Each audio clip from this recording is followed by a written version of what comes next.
South ఇండియాలోనే biggest sorry store మన Varahi silks మన విజయవాడ ఎంజీ రోడ్ లో డిసెంబర్ 4వ తారీఖున ఘన ప్రారంభం. తిరుమల ఆవిర్భావం ఎప్పుడు జరిగింది? స్వామి ఇక్కడికి ఎప్పుడు రావటం జరిగింది? ఓం నమో వెంకటేశాయ. తిరుమలలో శ్రీవారు సాక్షాత్తు వైకుంఠం నుంచి భూలోకంలోకి వచ్చి పద్మావతి పడిన అర్థం స్వామివారి ఇక్కడ ఆవిర్భవించినట్టు మనకి పురాణాల్లో చెప్పబడింది. క్షేత్రం అంతా కూడా సముద్ర గర్భంలోనే ఉంది. సుమారు 200 కోట్ల సంవత్సరాల క్రితం అని చెప్పి వాళ్ళు ఆ విధంగా స్వామివారు స్వయంభూ మన్వంతరులు ఆది కలియుగంలో ఇక్కడ ఆవిర్భవించారు. ఎప్పటి వరకు స్వామి వైకుంఠంలో కాకుండా ఇక్కడే ఉండిపోతారు అనేది ఎక్కడైనా ఉందా గురుజీ? స్వామివారు ఎప్పుడు ఎన్ని యుగాలైనా ఇక్కడే ఉంటారు. అంటే బ్రహ్మదేవుడు స్వామి ఆరాధన చేశాడు కాబట్టి బ్రహ్మోత్సవాలు అనే కార్యక్రమం అప్పటి నుంచి మొదలైంది. చతుర్ముఖ బ్రహ్మగా మనకి విగనస మహర్షిని సృష్టించారు స్వామివారు. అప్పుడు ఋషులు కానీ దేవతలు కానీ మా వల్ల కాదు, ఆ వికనస మహర్షి పరంపరగానే మేమందరం చెప్పుకుంటూ స్వామివారిని ఆరాధన చేస్తాం. ఈ క్షేత్రం యొక్క మహిమ గురించి, విశిష్టత గురించి క్లుప్తంగా. తిరుమల క్షేత్రం అంత క్షేత్రము ప్రపంచంలో లేదు. అందుకనే ఈ క్షేత్రంలో అడుగుపెట్టిన దగ్గర నుంచి యాత్ర పరిపూర్ణ ఫలితం వస్తుందని చెప్పి పురాణాల్లో చెప్పబడింది. ఆ రూపాన్ని తాకినప్పుడు మానవ శరీరాన్ని తాకినట్టుగానే స్పర్శ తెలుస్తుంది అని అంటూ ఉంటారు చాలా మంది. అది మామూలు శివరా స్వరూపాలకి ఈ స్వరూపానికి ఒక తేడా అయితే మనకు తెలుస్తుంది. అదొక ప్రత్యేకమైన శక్తి ఇక్కడ మనకి కొంచెం అనుభూతి కలుగుతుంది. ఆ పట్టు దేంతో? పచ్చకర్పూరంతో. అంటే అది పచ్చకర్పూరమే ఎందుకని గురువుగారు? స్వామివారికి పరిమళ భరితమైన ద్రవ్యం అది ఒకటే కాబట్టి ఆ పచ్చకర్పూరం తెల్లగా ఉంటుంది. స్వామివారికి మట్టి పాత్రలో స్వామికి నివేదన చేస్తారు అని చెప్పి విన్నాను. అది అంటే ప్రతినిత్యమా, విశేషంగా ఏదైనా రోజా గురువుగారు? అది గతంలో చేసేవారు. ఇప్పుడు శ్రేష్టంగా వెండి పాత్రలో స్వామివారికి నైవేద్యాలు వస్తాయి.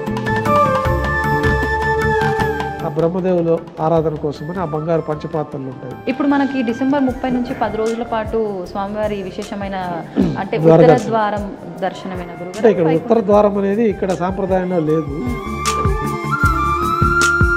ప్రత్యేకంగా వైకుంఠ ద్వారం అనేది లేదు. ఈ వాహన సేవల్లో కూడా విశేషమైన వాహన సేవ ఏదైనా అన్ని కూడా మనకు ఆగమ శాస్త్రంలో చెప్పబడింది. దాంట్లో స్వామివారికి అత్యంత ప్రాముఖ్యమైనది పెద్ద శేష వాహనము, తర్వాత గరుడ వాహనము, తర్వాత రథోత్సవం. ఈ 3 కూడా అత్యంత ప్రాశస్త్యమైంది. అసలు నిజమైన శరణాగతి అంటే ఏంటి? ఏ రకంగా చూపించాలి భగవంతుడి దగ్గర? అంటే అన్ని వదిలేసి మన పనే దైవంగా భావించాలి, ఫలితాన్ని స్వామివారికి వదిలేయాలి. గురుగారు, ఇప్పుడు అష్టాక్షరి మంత్రం యొక్క గొప్పతనం చాలా విశేషంగా చెప్తూ ఉంటారు. అసలు ఏంటి అష్టాక్షరి మంత్రం గొప్పతనం? పురాణాల్లో సులభమైన మార్గం అష్టాక్షరి మంత్రం. ఈ అష్టాక్షరి మంత్రాన్ని ఓం నమో నారాయణాయ, తర్వాత ఓం నమో భగవతే వాసుదేవాయ, ఈ 2 పరిపూర్ణమైన ఫలితాలు. గురుగారు, భగవంతుడి ముందు నమస్కరించేటప్పుడు 2 చేతులు మనకు అంటే ఏ పొజిషన్లో ఉంటే కరెక్ట్ నమస్కారం కిందకు వస్తుంది? హృదయం పొజిషన్లో ఉన్నప్పుడు ఒక నమస్కారం ఉంటుంది. శరణాగతి పొందినప్పుడు చేతులు పైకెత్తి నువ్వే దిక్కు స్వామి అని, ఆపదముకు అనాథరక్షక గోవింద అనే మొత్తం పైకి లేపేసి ఆ శరణాగతితోటి ఆ నమస్కారం చేసుకోవడం, హృదయపూర్వకంగా నమస్కారం చేసుకోవడం, హృదయాల నుంచి హృదయం దగ్గర ఉంటుంది. నమో వెంకటేశాయ. ఐ డ్రీమ్ సనాతన వైభవం కార్యక్రమానికి స్వాగతం. నేను మీ విజిత.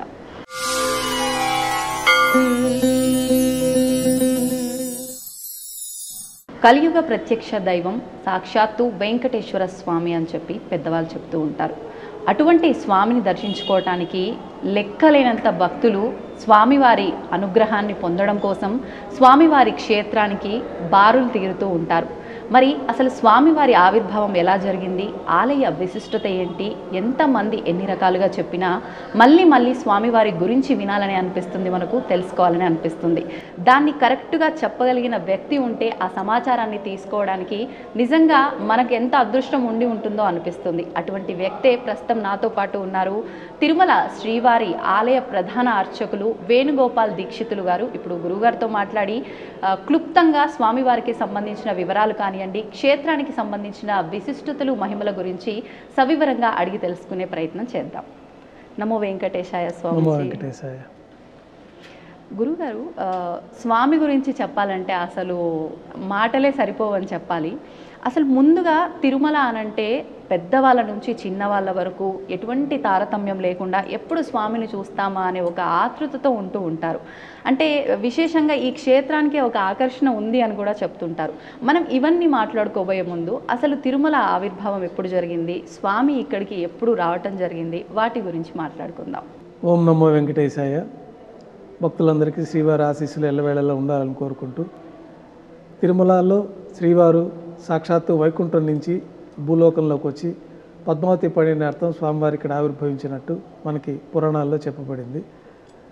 స్వామివారు ఆవిర్భవించింది మనకి పంచాంగ గణనం ప్రకారం స్వయంభూ మన్వంతర కాలంలో ఆది కలియుగంలో స్వామివారి ఇక్కడ ఆవిర్భవించారన్నది పురాణాల ద్వారా తెలుస్తూ ఉన్నది. ఆది మన్వంతరం అంటే సుమారుగా ఏ యుగంలో అలా ఏమైనా? అంటే మనకి పంచాంగ గణనం ప్రకారము 4 యుగాలు, కృతయుగము, ద్వాపరయుగము, త్రేతాయుగము, కలియుగము. ఈ 4 యుగాలు కలిపితే 43 లక్షల చిల్లర సంవత్సరాలు వస్తాయి. అట్లాంటివి 72 ఒక మనువు పరిపాలిస్తారు. స్వయంభూ మన్వంతరం నుంచి ప్రారంభమవుతుంది. స్వయంభూ మన్వంతరం అయిపోయింది. స్వారోచిష, ఉత్తమ, తామరస, రైవత, చాక్షుష. ప్రస్తుతం మనము వైవస్వత మన్వంతరంలో కలియుగంలో ప్రథమ పాదంలో ఉన్నాము. ఈ లెక్కల ప్రకారం 43,22,000 ఇంటూ 72 ఇంటూ 6 అయిపోయిన తర్వాత అది ఎంత వస్తుంది అనేది మనకి దాదాపు 200 కోట్ల సంవత్సరాలకు పైగానే వస్తుంది మనకి ఆ లెక్క చూస్తే. దానికి నిదర్శనంగా కూడా మనకి ఈ తిరుమల క్షేత్రములో శిలాస్వరూపాలు మన దీనికి ఇక్కడ సహజ శిలాతోరణం ఉన్నది. ఈ శిలల యొక్క స్వరూపం వయసు ఎంత అన్నది కూడా ఆర్కియాలజీ వాళ్ళు నిర్ధారణ చేస్తున్నారు. ఇదంతా కూడా ఒకప్పుడు సముద్ర గర్భంలో ఉండేదని, దీని శిలల వయసు సుమారు 200 కోట్ల సంవత్సరాలకి పూర్వం అనేసి. అంటే ఈ శేషాచల కొండలు అని చెప్పుకునే క్షేత్రం అంతా కూడా సముద్ర గర్భంలోనే ఉండేది. సుమారు 200 కోట్ల సంవత్సరాల క్రితం అని చెప్పి వాళ్ళు, ఇప్పుడు మన శిలాతోరణాన్ని మీరు దర్శించినట్లయితే అక్కడ ఆర్కియాలజీ డిపార్ట్మెంట్ వాళ్ళు దాన్ని పరిశోధించి డిక్లరేషన్ అక్కడ పెట్టున్నారు. మనకి పురాణాల ప్రకారం కూడా ఆ స్వయంభూ మన్వంతరము ఆది కలియుగంలో స్వామివారి ఇక్కడ ఆవిర్భవించారని చెప్పడానికి ఈ యొక్క శిలాజాల వయసును కూడా మనకు నిర్ధారణ చేసుకుంటే 2 సరిపోతాయి. ఆ విధంగా స్వామివారు స్వయంభూ మన్వంతరంలో ఆది కలియుగంలో ఇక్కడ ఆవిర్భవించారు. మామూలు కృతయుగంలో, ద్వాపరయుగంలో, త్రేతాయుగంలో యజ్ఞయాగాదులు చేసి ఎన్నో సంవత్సరాల పాటు తపస్సు చేస్తే కానీ స్వామి అనుగ్రహం కలగదు. ఈ యొక్క పరిణామాన్ని బట్టి ఈ కలియుగ ప్రారంభంలో స్వామివారి ఈ విధంగా ఆవిర్భవించి భక్తుల్ని సులభంగా నామస్మరణ చేతనే వాళ్ళకి ముక్తిని ప్రసాదించడం, స్వామివారిని శరణాగతి పొంది నామస్మరణ చేసుకుంటూ ఉన్న వాళ్ళని సదా స్వామివారి కాపాడి వాళ్ళకి మోక్షాన్ని ప్రసాదించడం కార్యక్రమాలు కూడా ఈ కలియుగంలో జరుగుతూ ఉంటుంది. అంటే భక్తుల కోరికలు తీర్చడం కోసమే స్వామి కలియుగంలో అవతరించారు అనుకోవచ్చా మీరు అన్నట్టుగా? లేదంటే రాముడు, కృష్ణుడు ధర్మాన్ని స్థాపించడం కోసం, అందరినీ ధర్మ మార్గంలో తీసుకెళ్లడం కోసం ఏ రకంగా అయితే మానవ అవతారంలో వచ్చారో అలా స్వామి కూడా వచ్చారు అనుకోవచ్చా? స్వామివారు అయితే భక్తజన రక్షణ కోసమే భూలోకంలో అవతరించారు ఈ కలియుగంలో. మనకి ఆ యుగాల్లో అంత కష్టమైతే కానీ స్వామివారి అనుగ్రహం కలగదు. దేవతలు, ఋషులందరూ వెళ్ళి వైకుంఠంలో శ్రీ మహావిష్ణువుని వేడుకుంటారు. స్వామి, ఈ యొక్క కలియుగంలో మీరు అర్చావతార స్వరూపంగా ఆవిర్భవించి భూలోకంలో ధర్మం 3 పాదాల్లో ఉంటుంది కాబట్టి మీరు భక్తులను రక్షించడానికి, భక్తులను అనుగ్రహించడానికి ఒక మార్గాన్ని చెప్పండి అంటే స్వామివారు సాక్షాత్తు వైకుంఠం నుంచి శ్రీ వైకుంఠంలో విరక్తి చెంది భూలోకంలో వచ్చినట్టే మనకి శ్లోకాల్లో కూడా శ్రీ వైకుంఠ విరక్తాయ స్వామి పుష్కరిణీ తటే రమయ రమమానాయ వెంకటేశాయ మంగళం అంటారు. అర్థం ఏంటి గురుజీ? శ్రీ వైకుంఠంలో విరక్తి చెంది స్వామివారు భూలోకంలో భక్తుల రక్షణ కోసం ఆవిర్భవించారని చెప్పి, ఈ వెంకటాచల పర్వతాల్లో ఆవిర్భవించారని చెప్పి మనకి ఆ యొక్క శ్లోకం అర్థం. అట్లాగే స్వామివారు భక్తుల రక్షణ కోసం వాళ్ళందరికీ మాట ఇచ్చి పద్మావతి పడినార్థంగా ఈ భూలోకానికి వచ్చి మహావిష్ణువు వైకుంఠాన్ని వదిలి ఈ భూలోకానికి వస్తారు. యజ్ఞఫలం అందించాలని చెప్పి మనకి భృగు మహర్షి ప్రయత్నం చేయడము, వారు వెళ్ళి బ్రహ్మ, శివుళ్ళు, విష్ణు మహర్షిని పరీక్షించడము, ఆ పరీక్షలో శ్రీవారికే ఈ యొక్క మహావిష్ణువుకే యజ్ఞఫలాన్ని అందించాలని నిర్ణయం చేయడము. ఈ కార్యక్రమాల తర్వాత స్వామివారు భూలోకానికి వచ్చి ఇక్కడ పద్మావతి పడినార్థమై ఈ తిరుమల క్షేత్రంలో పద్మావతి పణ్యం అయిన తర్వాత స్వామివారి ఇక్కడ అర్చావతార శాలిగ్రామ శిలాస్వరూపంగా ఆవిర్భవించారన్నది మనకి పురాణాల ద్వారా తెలుసు.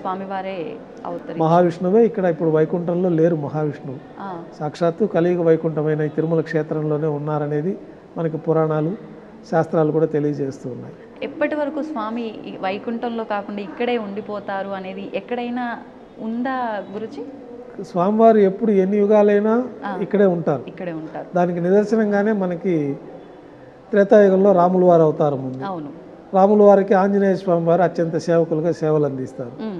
ఆంజనేయ స్వామి తల్లి మనకి ఇక్కడ వచ్చి అంజనాదేవి తపస్సు చేసినట్లుగా, అందుకను ఆంజనేయ స్వామి పుత్రుడిగా లభించినట్టు కూడా మనకి పురాణాల ద్వారా తెలుస్తూ ఉన్నది.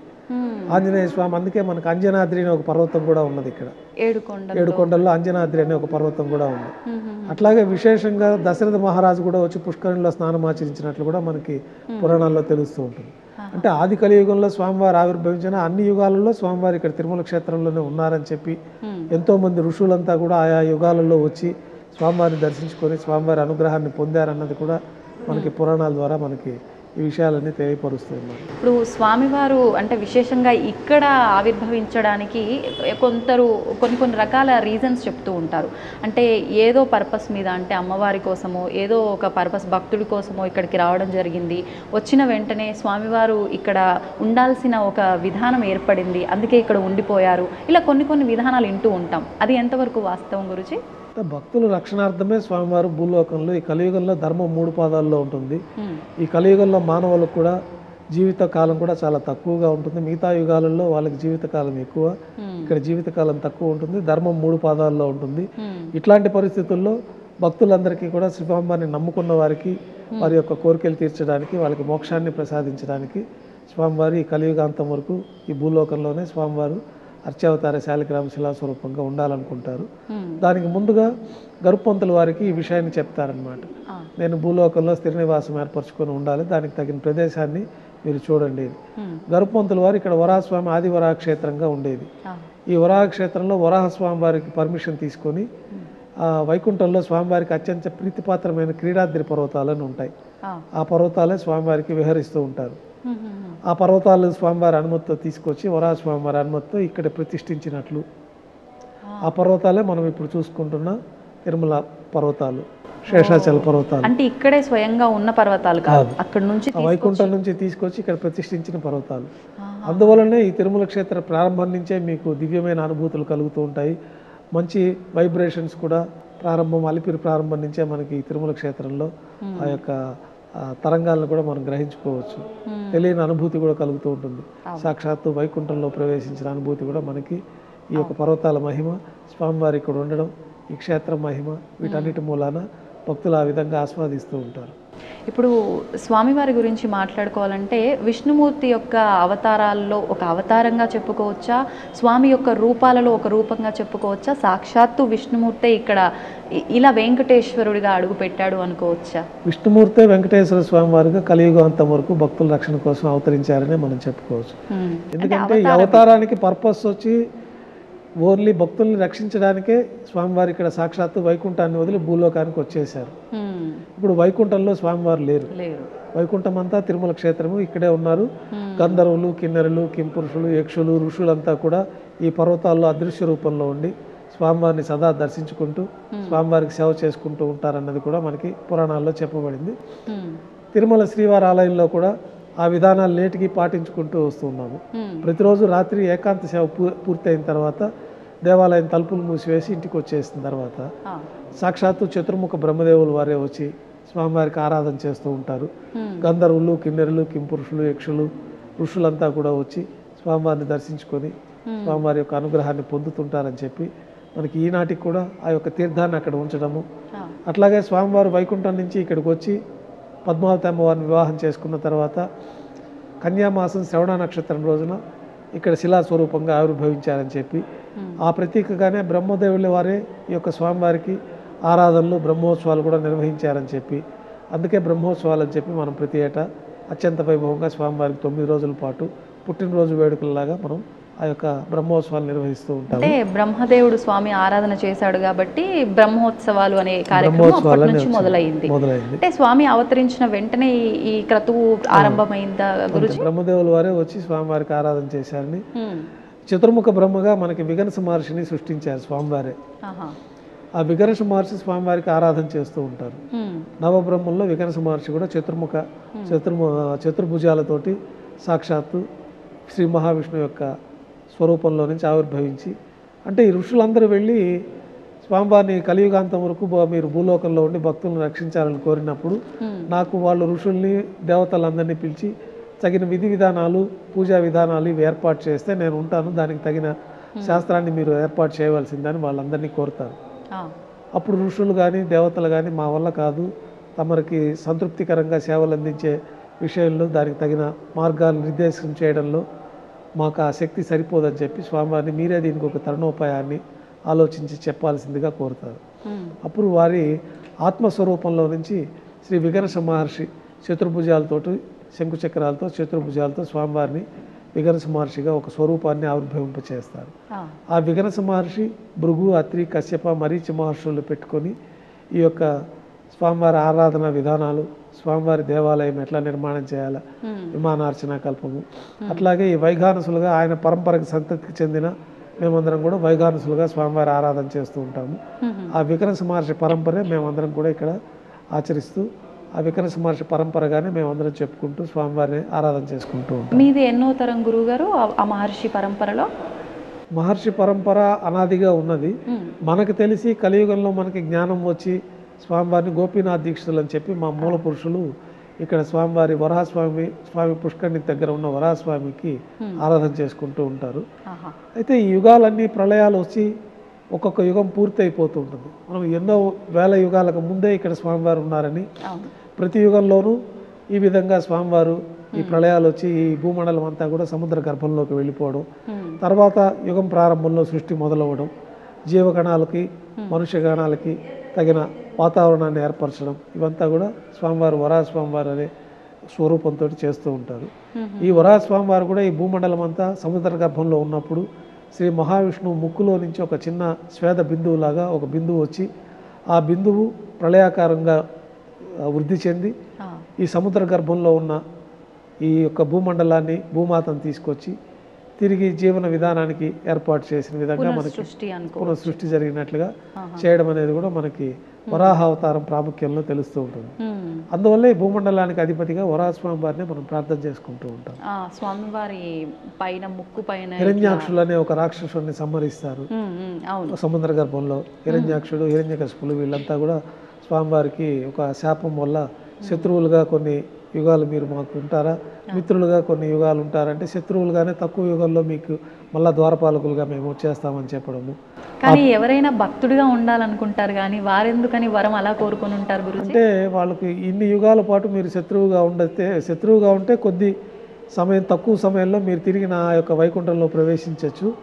మిత్రులుగా ఉన్నారంటే ఎక్కువ కాలము మిత్రత్వంగానే ఉండాల్సి ఉంటుంది, కానీ వైకుంఠంలో ప్రవేశం ఉండదనేది అప్పుడు వారి మధ్య ఒడంబడిక. దాన్ని వారు ద్వారపాలకులు లేదు, మేము శత్రువుగా ఉండైనా తిరిగి మేము అంతకాలం భరించలేము మిమ్మల్ని వదిలి, కాబట్టి త్వరగా మీ వైకుంఠంలో వచ్చి ద్వారపాలకులుగా మేము ఉంటామని చెప్పి హిరణ్యాక్షుడు, హిరణ్యకశిపుల రూపంలో వాళ్ళందరూ కూడా అల్లకల్లోలం సృష్టిస్తూ ఉంటారు.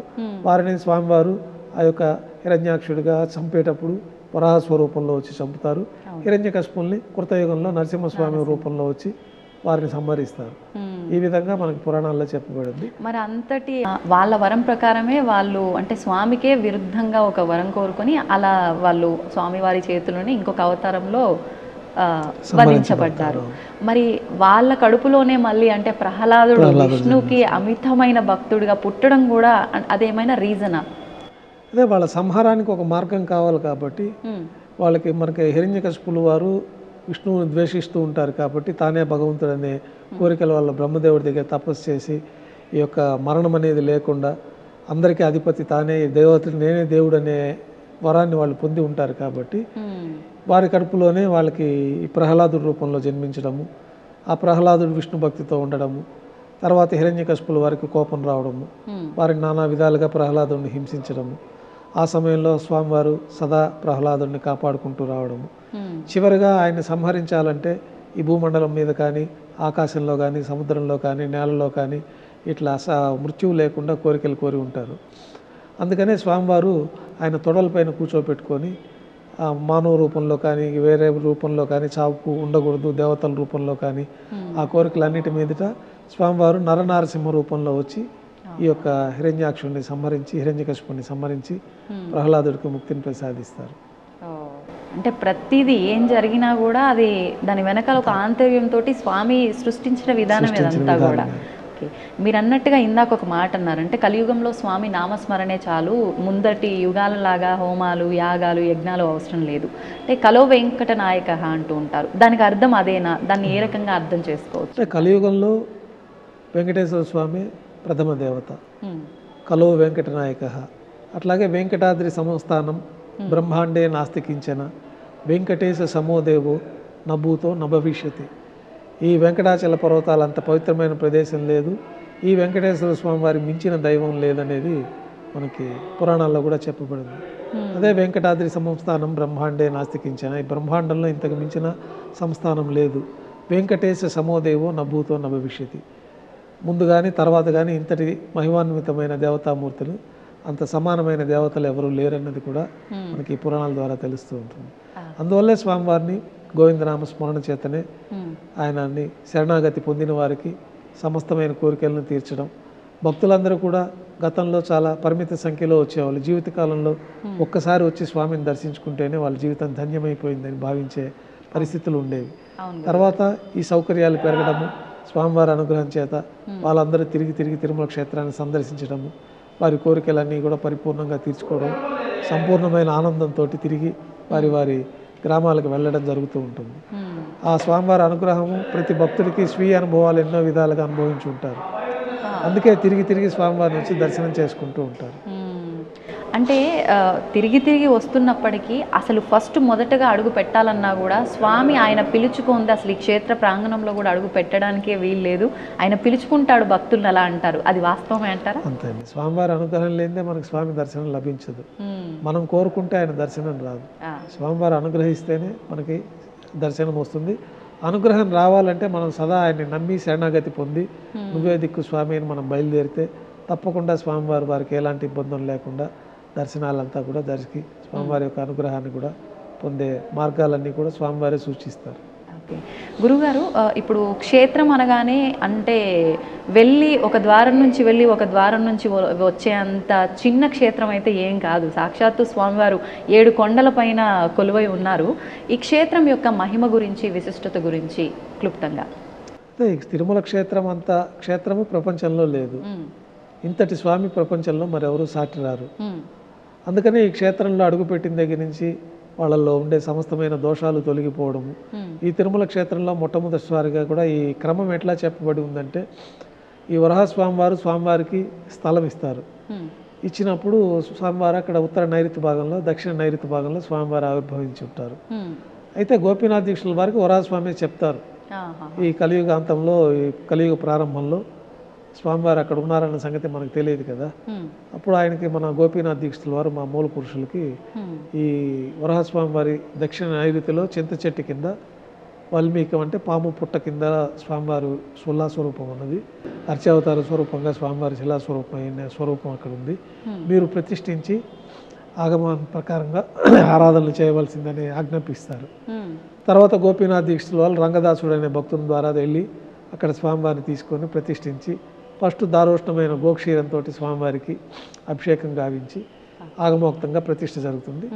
ఆనాటి నుంచి నేటి వరకు కూడా వైఖానస భగవత్ శాస్త్రం ప్రకారమే స్వామివారికి ఆరాధన జరుగుతూ ఉంటుంది.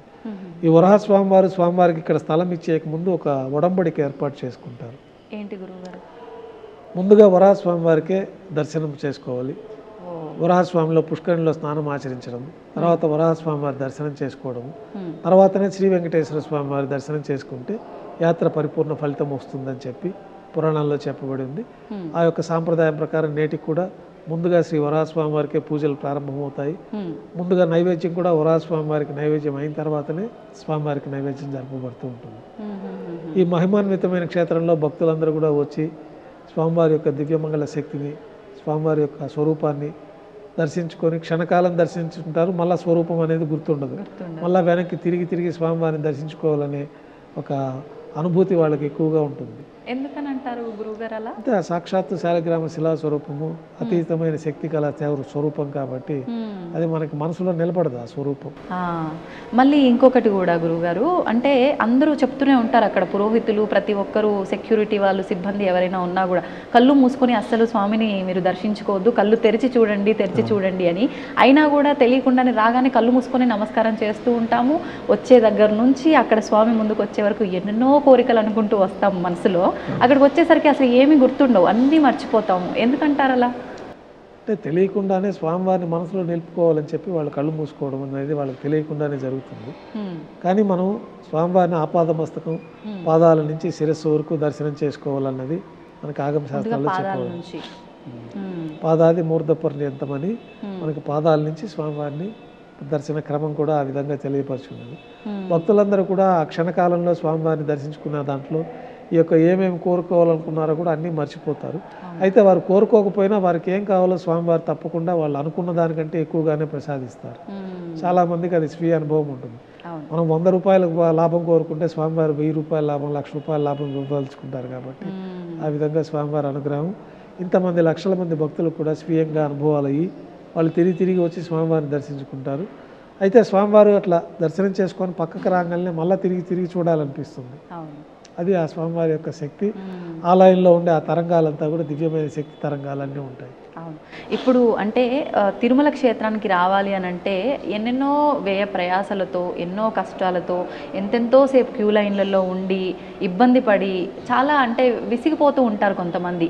అవన్నీ స్వామివారికి ముందు గర్భగుళ్ళ ముందరకు వచ్చేసరికి అన్నీ మర్చిపోతారు. ఎందుకు అంటే ఆయన ముగ్ధ మనోహరమైన రూపం చూసి అట్లా అందరూ కూడా నిలబడిపోతారు ఒక క్షణం అని చెప్పొచ్చు. ఒక్కసారి ఆయన రూపం గురించి మనం మాట్లాడుకుందాం విశేషంగా. అంటే స్వామి శంఖ చక్రాలతో ఎంత అందంగా ఒక్కొక్క రోజు ఒక్కొక్క అలంకరణతో, ఒక్కొక్క రకమైన ఆభరణంతో కనువిందు చేస్తూ ఉంటారు భక్తులందరినీ కూడా. వాటి గురించి ఏ రోజున ఎటువంటి అలంకారాలు ఉంటాయి, ఏంటి వాటి గురించి?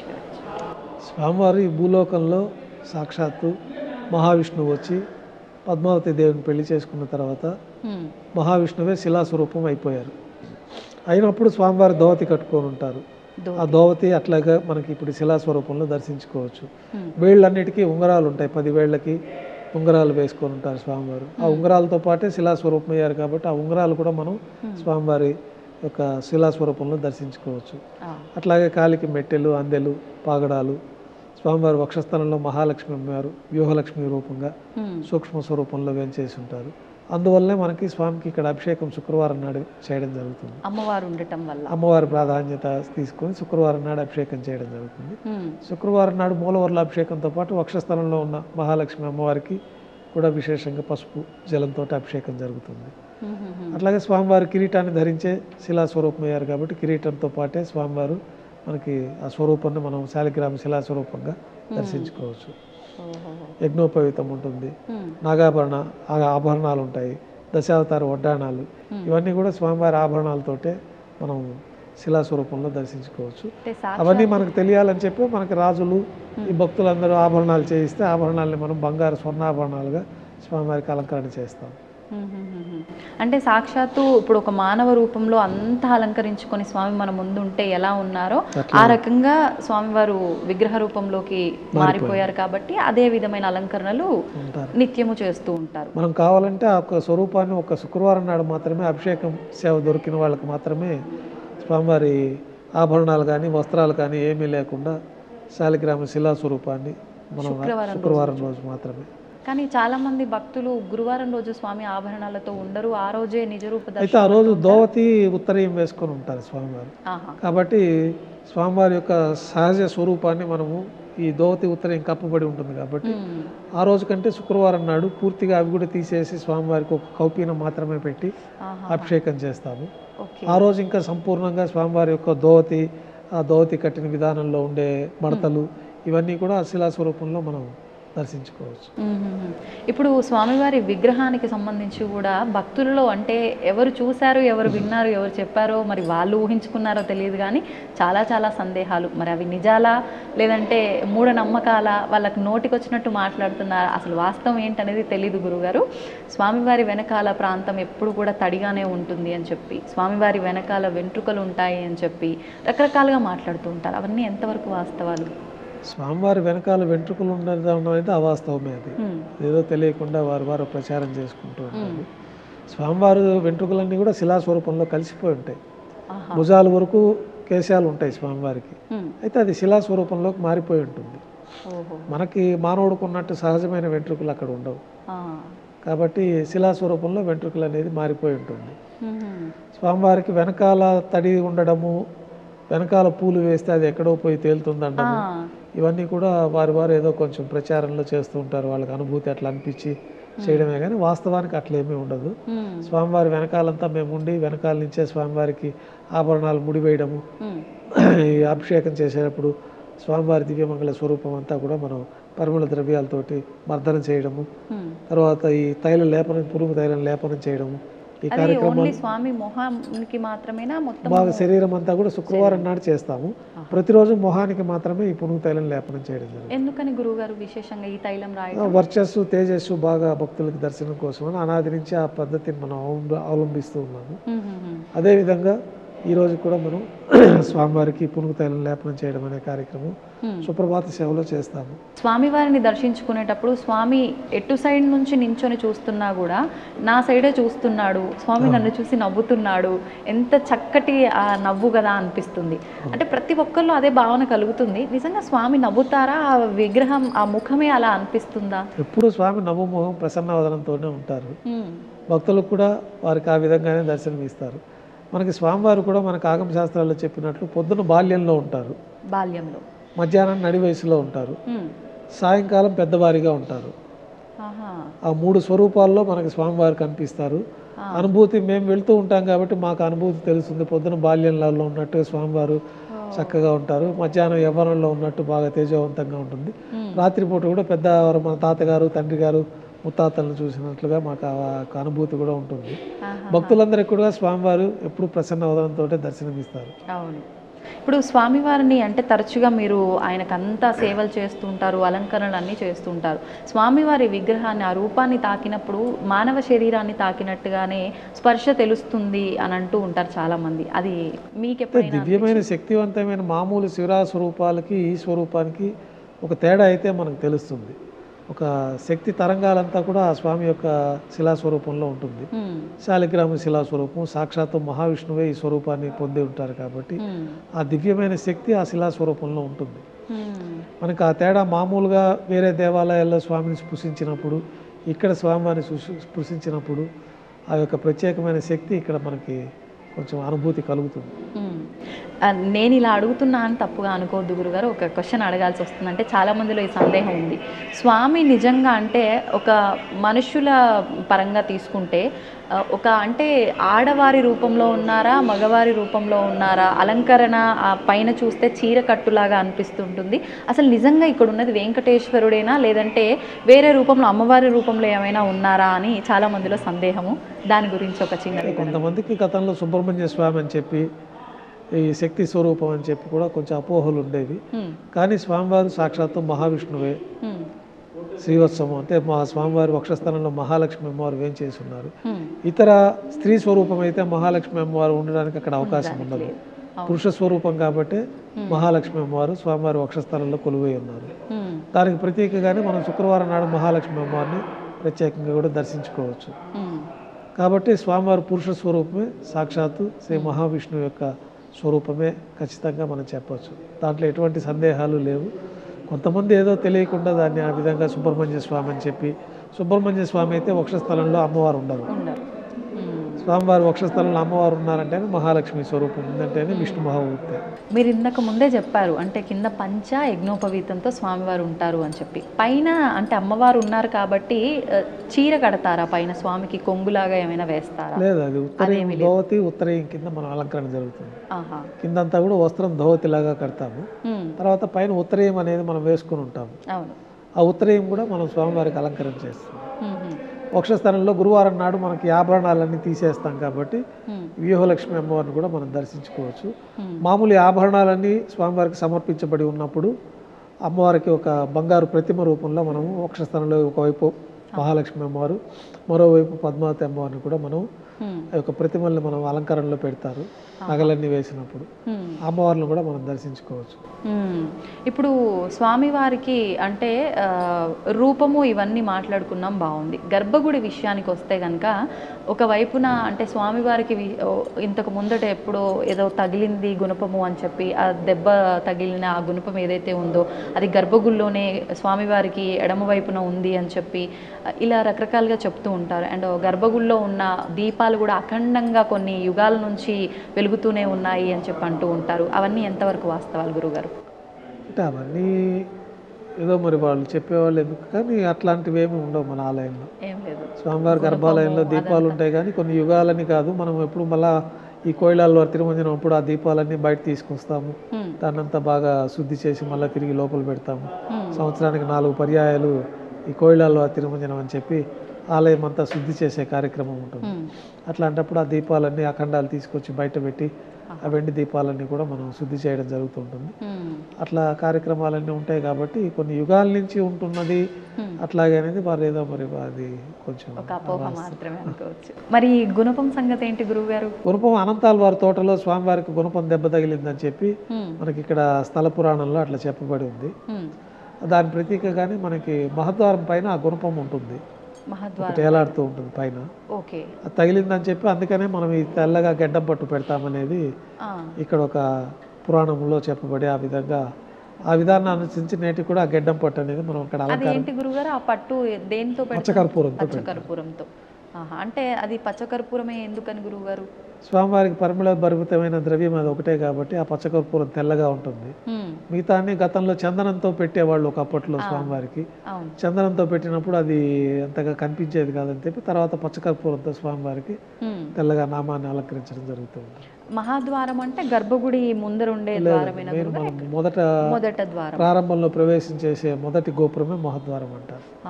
తర్వాత వెండి వాకిలి ఉంటుంది, తర్వాత గర్భాలయం లోపల స్వామివారి దగ్గరికి వెళ్తాం. ఓకే. ఇప్పుడు స్వామివారికి ఫేస్ చూడగానే మనకు స్వామివారి కళ్ళు కూడా క్లోజ్ చేయబడి ఉంటుంది పచ్చకర్పూర నామంతో. ఎందుకని అంటే పచ్చకర్పూర నామమే విశేషము. మరి నామం పెట్టొచ్చు, పై వరకైనా పెట్టొచ్చు, కళ్ళుతో మూసేసి మరి ఎందుకు పెట్టాలి? అలా ఏదైనా ఉందా, ముందు నుంచి చెప్పబడి ఉందా? కళ్ళు మూసివేయడానికి గతంలో ఈ వడగల తెంగలి అనే ఒక భేదాభిప్రాయాలు నామంలో వచ్చినప్పుడు ఈ ప్రీవీ కౌన్సిల్లో నార్త్ ఆర్కాట్ పరిపాలనలో ఉండేది అప్పట్లో దేవాలయం. అప్పట్లో నామము యూ టైప్ పెట్టాలా, వై టైప్ పెట్టాలా అని ఈ యొక్క సందిగ్ధంలోది వాళ్ళిద్దరి మధ్య గొడవలు వచ్చి దాన్ని లండన్ ప్రీవీ కౌన్సిల్ ఆ కోర్టులో వేసి అక్కడ యూ వద్దు, వై వద్దు, చదరంగా పెట్టండి అని వాళ్ళు ఒక కోర్టు డైరెక్షన్ ఇవ్వడము.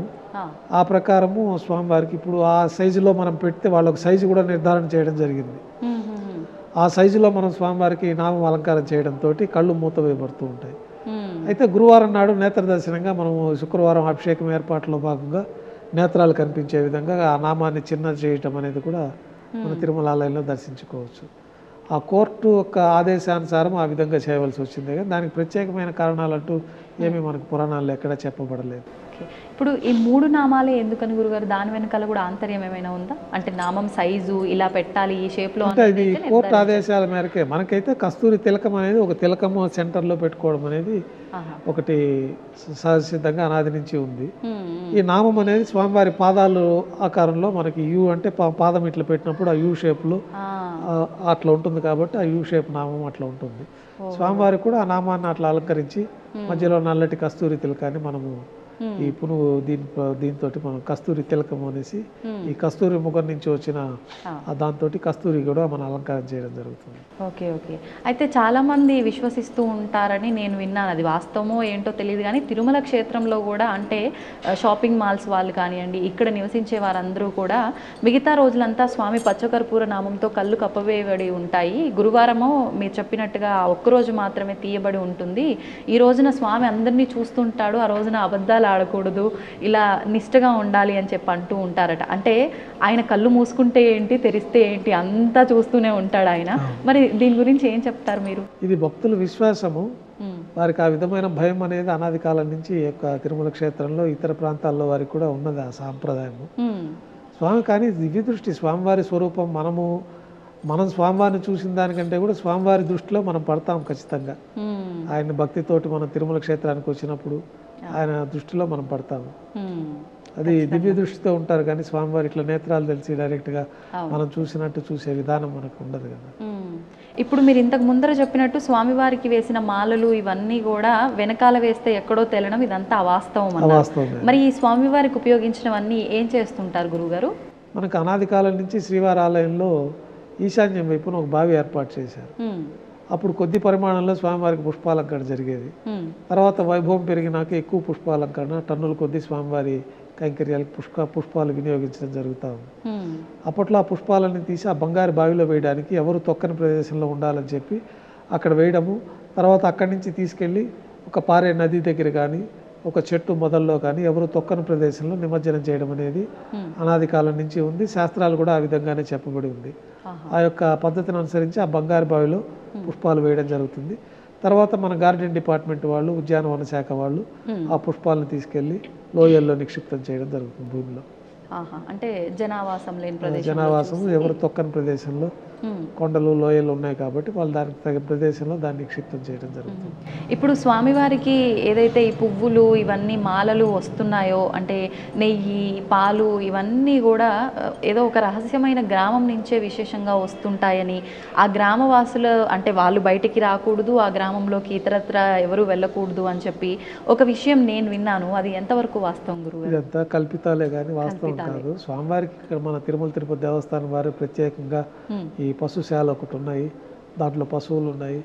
అక్కడి నుంచి పాలు తయారయ్యే అభిషేకానికి కానీ ప్రతిరోజు నైవేద్యాలకు కానీ ప్రసాదాలకు కానీ పాలన్నీ కూడా అక్కడి నుంచే వస్తాయి.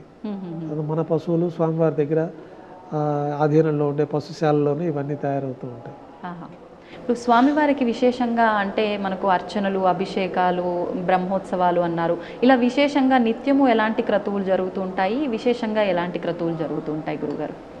ప్రతిరోజు స్వామివారికి ఒక మనుష్య స్వరూపంలోనే మనం సేవలు అందిస్తూ ఉంటాము. మనుష్య స్వరూపం, అది కూడా చిన్న పసి బాలుడికి, నెలల పిల్లకి తల్లి ఏ విధంగా అయితే సేవలు అందిస్తుందో ఆ విధంగా మన అర్చకులందరూ కూడా నియమనిష్టలతోటి స్వామివారిని పొద్దున్నే నిద్ర లేపటం దగ్గర నుంచి రాత్రి పడుకోపెట్టే ఏకాంత సేవ వరకు కూడా స్వామివారికి ఆ విధమైన కైంకర్యాలు చేసే విధానాల్ని మన విగర్స్ మహర్షి వారు ఏర్పాటు చేస్తున్నారు. మన శాస్త్రాలు, ఆ శాస్త్రాలను అనుసరించి మనం దేహం అంతా శుద్ధి చేసుకొని మన అనుష్ఠానాలు పూర్తి అయిన తర్వాత మడిగా మనం దేవాలయానికి వెళ్ళడం జరుగుతుంది. మొదట దేవాలయం శ్రీవారి కైంకర్యాలన్నీ ప్రారంభమయ్యేది సుప్రభాత సేవతో ప్రారంభమవుతాయి. అంటే మేలుకొలుపు అంటారు. ఈ సుప్రభాత సేవలో మనకి వేద పండితులు బంగారు వాకిల ముందు ఈ సుప్రభాత శ్లోకాలు పఠిస్తూ ఉంటారు. అటువైపు ఇటువైపు సేవా భక్తులంతా కూడా ఆ టికెట్లు తీసుకున్న భక్తులు అక్కడికి వచ్చి ఉంటారు. గర్భాలయంలో మనం ఏకాంత సేవలో మనకి ప్రతిరోజు మూలవర్ని పడుకోబెట్టే విధానం మనకు ఉండదు కాబట్టి అంత పెద్ద స్వరూపానికి మనం దానికి ప్రతినిధిగా భోగ శ్రీనివాసమూర్తి అని చెప్పి వెండి బింబం, పల్లవ మహారాణి 6వ శతాబ్దంలో స్వామివారి ఆలయాన్ని సందర్శించినప్పుడు ఆ వెండి బింబాన్ని మనకి ఇవ్వడం జరిగింది. ఆ భోగ శ్రీనివాసమూర్తి వారికి ఈ యొక్క కౌతుక బేరంగా మనకి ప్రతిరోజు ఉదయం స్వామివారికి ప్రతినిత్యం మనం అభిషేకాలు చేయం కాబట్టి వారికి ప్రతినిధిగా ఈ భోగమూర్తికి అభిషేకం చేయడము, మూలమూర్తికి ప్రతినిధిగానే ఈ భోగమూర్తికి రాత్రి ఏకాంత సేవ నిర్వహించడం కూడా జరుగుతుంది. అంటే గర్భగుడిలోనే ఎప్పుడు పాదాలకు అనుసంధానమై ఉంటారు. స్వామివారి మూలమూర్తికి సంధానంగానే ఉంటారు, అంటి పెట్టుకునే ఉంటుంది. ఆ భోగమూర్తికి మనకి కైంకర్యాలన్నీ కూడా చేయడం జరుగుతుంది. ఈ సుప్రభాత సేవలో మనం చేసే మేలుకొలుపు కార్యక్రమం కూడా పౌళింపు సేవ ముందు రోజు రాత్రి ఈ భోగమూర్తికే పౌళింపు సేవ జరుగుతుంది. వాళ్ళని మేలుకొల్పి భోగమూర్తిని జీవస్థానంలో అంటే స్వామివారి పాదాల ముందు ప్రతిష్ఠించడం, తర్వాత దారోష్ణమైన గోక్షీరము అంటే అప్పుడే ఆవు నుంచి పిండి తీసుకొచ్చిన పాలని మొదట నైవేద్యంగా స్వామివారికి సమర్పించడం, తర్వాత నవనీత నైవేద్యంగా సమర్పించి ఈ విశ్వరూప దర్శనంతో మనకి సుప్రభాత సేవకులు అందరూ వచ్చిన భక్తులందరూ కూడా దర్శనం చేసుకుంటారు. తర్వాత స్వామివారికి తోమాల సేవ అనే కార్యక్రమం జరుగుతుంది. అంటే స్వామివారిని మేలుకొల్పిన తర్వాత స్వామివారికి ఉపచారాలు సమర్పించడం, స్వామివారికి పాత ప్రక్షాళన చేయడము, హస్తాలు కడుక్కోవడము, దంతధావనం చేయించడము, పసిపిల్లవాడికి తల్లి ఏ విధంగా చేస్తుందో ఆ విధంగా స్వామివారికి ఉపచారాలన్నీ చేసి అభిషేకం మూలవర్లకు బదులుగా మనం భోగ శ్రీనివాసమూర్తికి అభిషేకం చేస్తాము. స్వామివారికి మంత్రయుక్తంగా మంత్రస్నానాన్ని సమర్పిస్తాము. ఇవన్నీ కూడా తోమాల సేవ అనే ఒక వైదిక కార్యక్రమంలో ఈ కార్యక్రమాలన్నీ కూడా జరుగుతూ ఉంటాయి. స్వామివారికి ఈ ఉపచారాలన్నీ సమర్పించిన తర్వాత స్వామివారికి కొత్తగా పుష్పమాలతోటి అలంకరణ జరుగుతుంది. తర్వాత ఇందులో ఏమన్నా తెలిసి తెలియక పొరపాట్లు జరుగుంటే చతుర్వేద మంత్రాలతోటి మంత్రపుష్పాన్ని సమర్పించి కర్పూర హారతితోటి తోమాల సేవ అనే కార్యక్రమం పూర్తి అవుతుంది.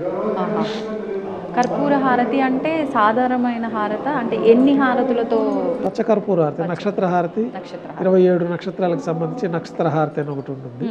ఆ నక్షత్ర హారతి పచ్చ కర్పూర హారతి సమర్పణతోటి ఆ యొక్క పూజలు ప్రతిదీ పూర్తి అవుతూ ఉంటాయి. తోమాల సేవ అనంతరం స్వామివారికి బంగారు వాకిల్లో ఈయన చక్రవర్తి కాబట్టి కొలువు నిర్వహిస్తారు, దర్బారు.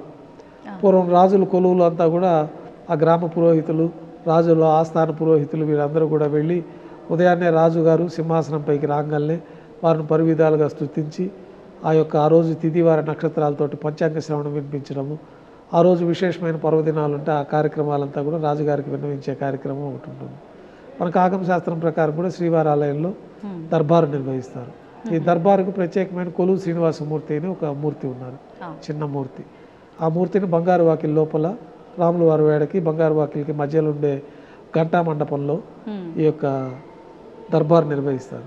ఈ దర్బార్లో స్వామివారికి మనము మంత్రయుక్తంగా స్తోత్ర పాఠం చేయడము, తర్వాత ఆ రోజు తిథివార నక్షత్ర యోగ గణాలతో పంచాంగ శ్రవణం చెప్పడము, స్వామివారి ఆలయాల్లో స్వామివారి ఆలయంలో నడిచే ఆలయాల్లో విశేష ఉత్సవాలు ఉంటే అవన్నీ కూడా స్వామివారికి తెలియపరచడము, ఆ రోజు భక్తులు సమర్పించిన కానుకలంతా కూడా స్వామివారికి విన్నవించుకోవడం, దాన్ని ఒక పుస్తకంలో మనం అక్కడ ఎంటర్ చేసుకోవడం కార్యక్రమాలు కూడా కొలువు అనే కార్యక్రమం నిర్వహించడం జరుగుతుంది.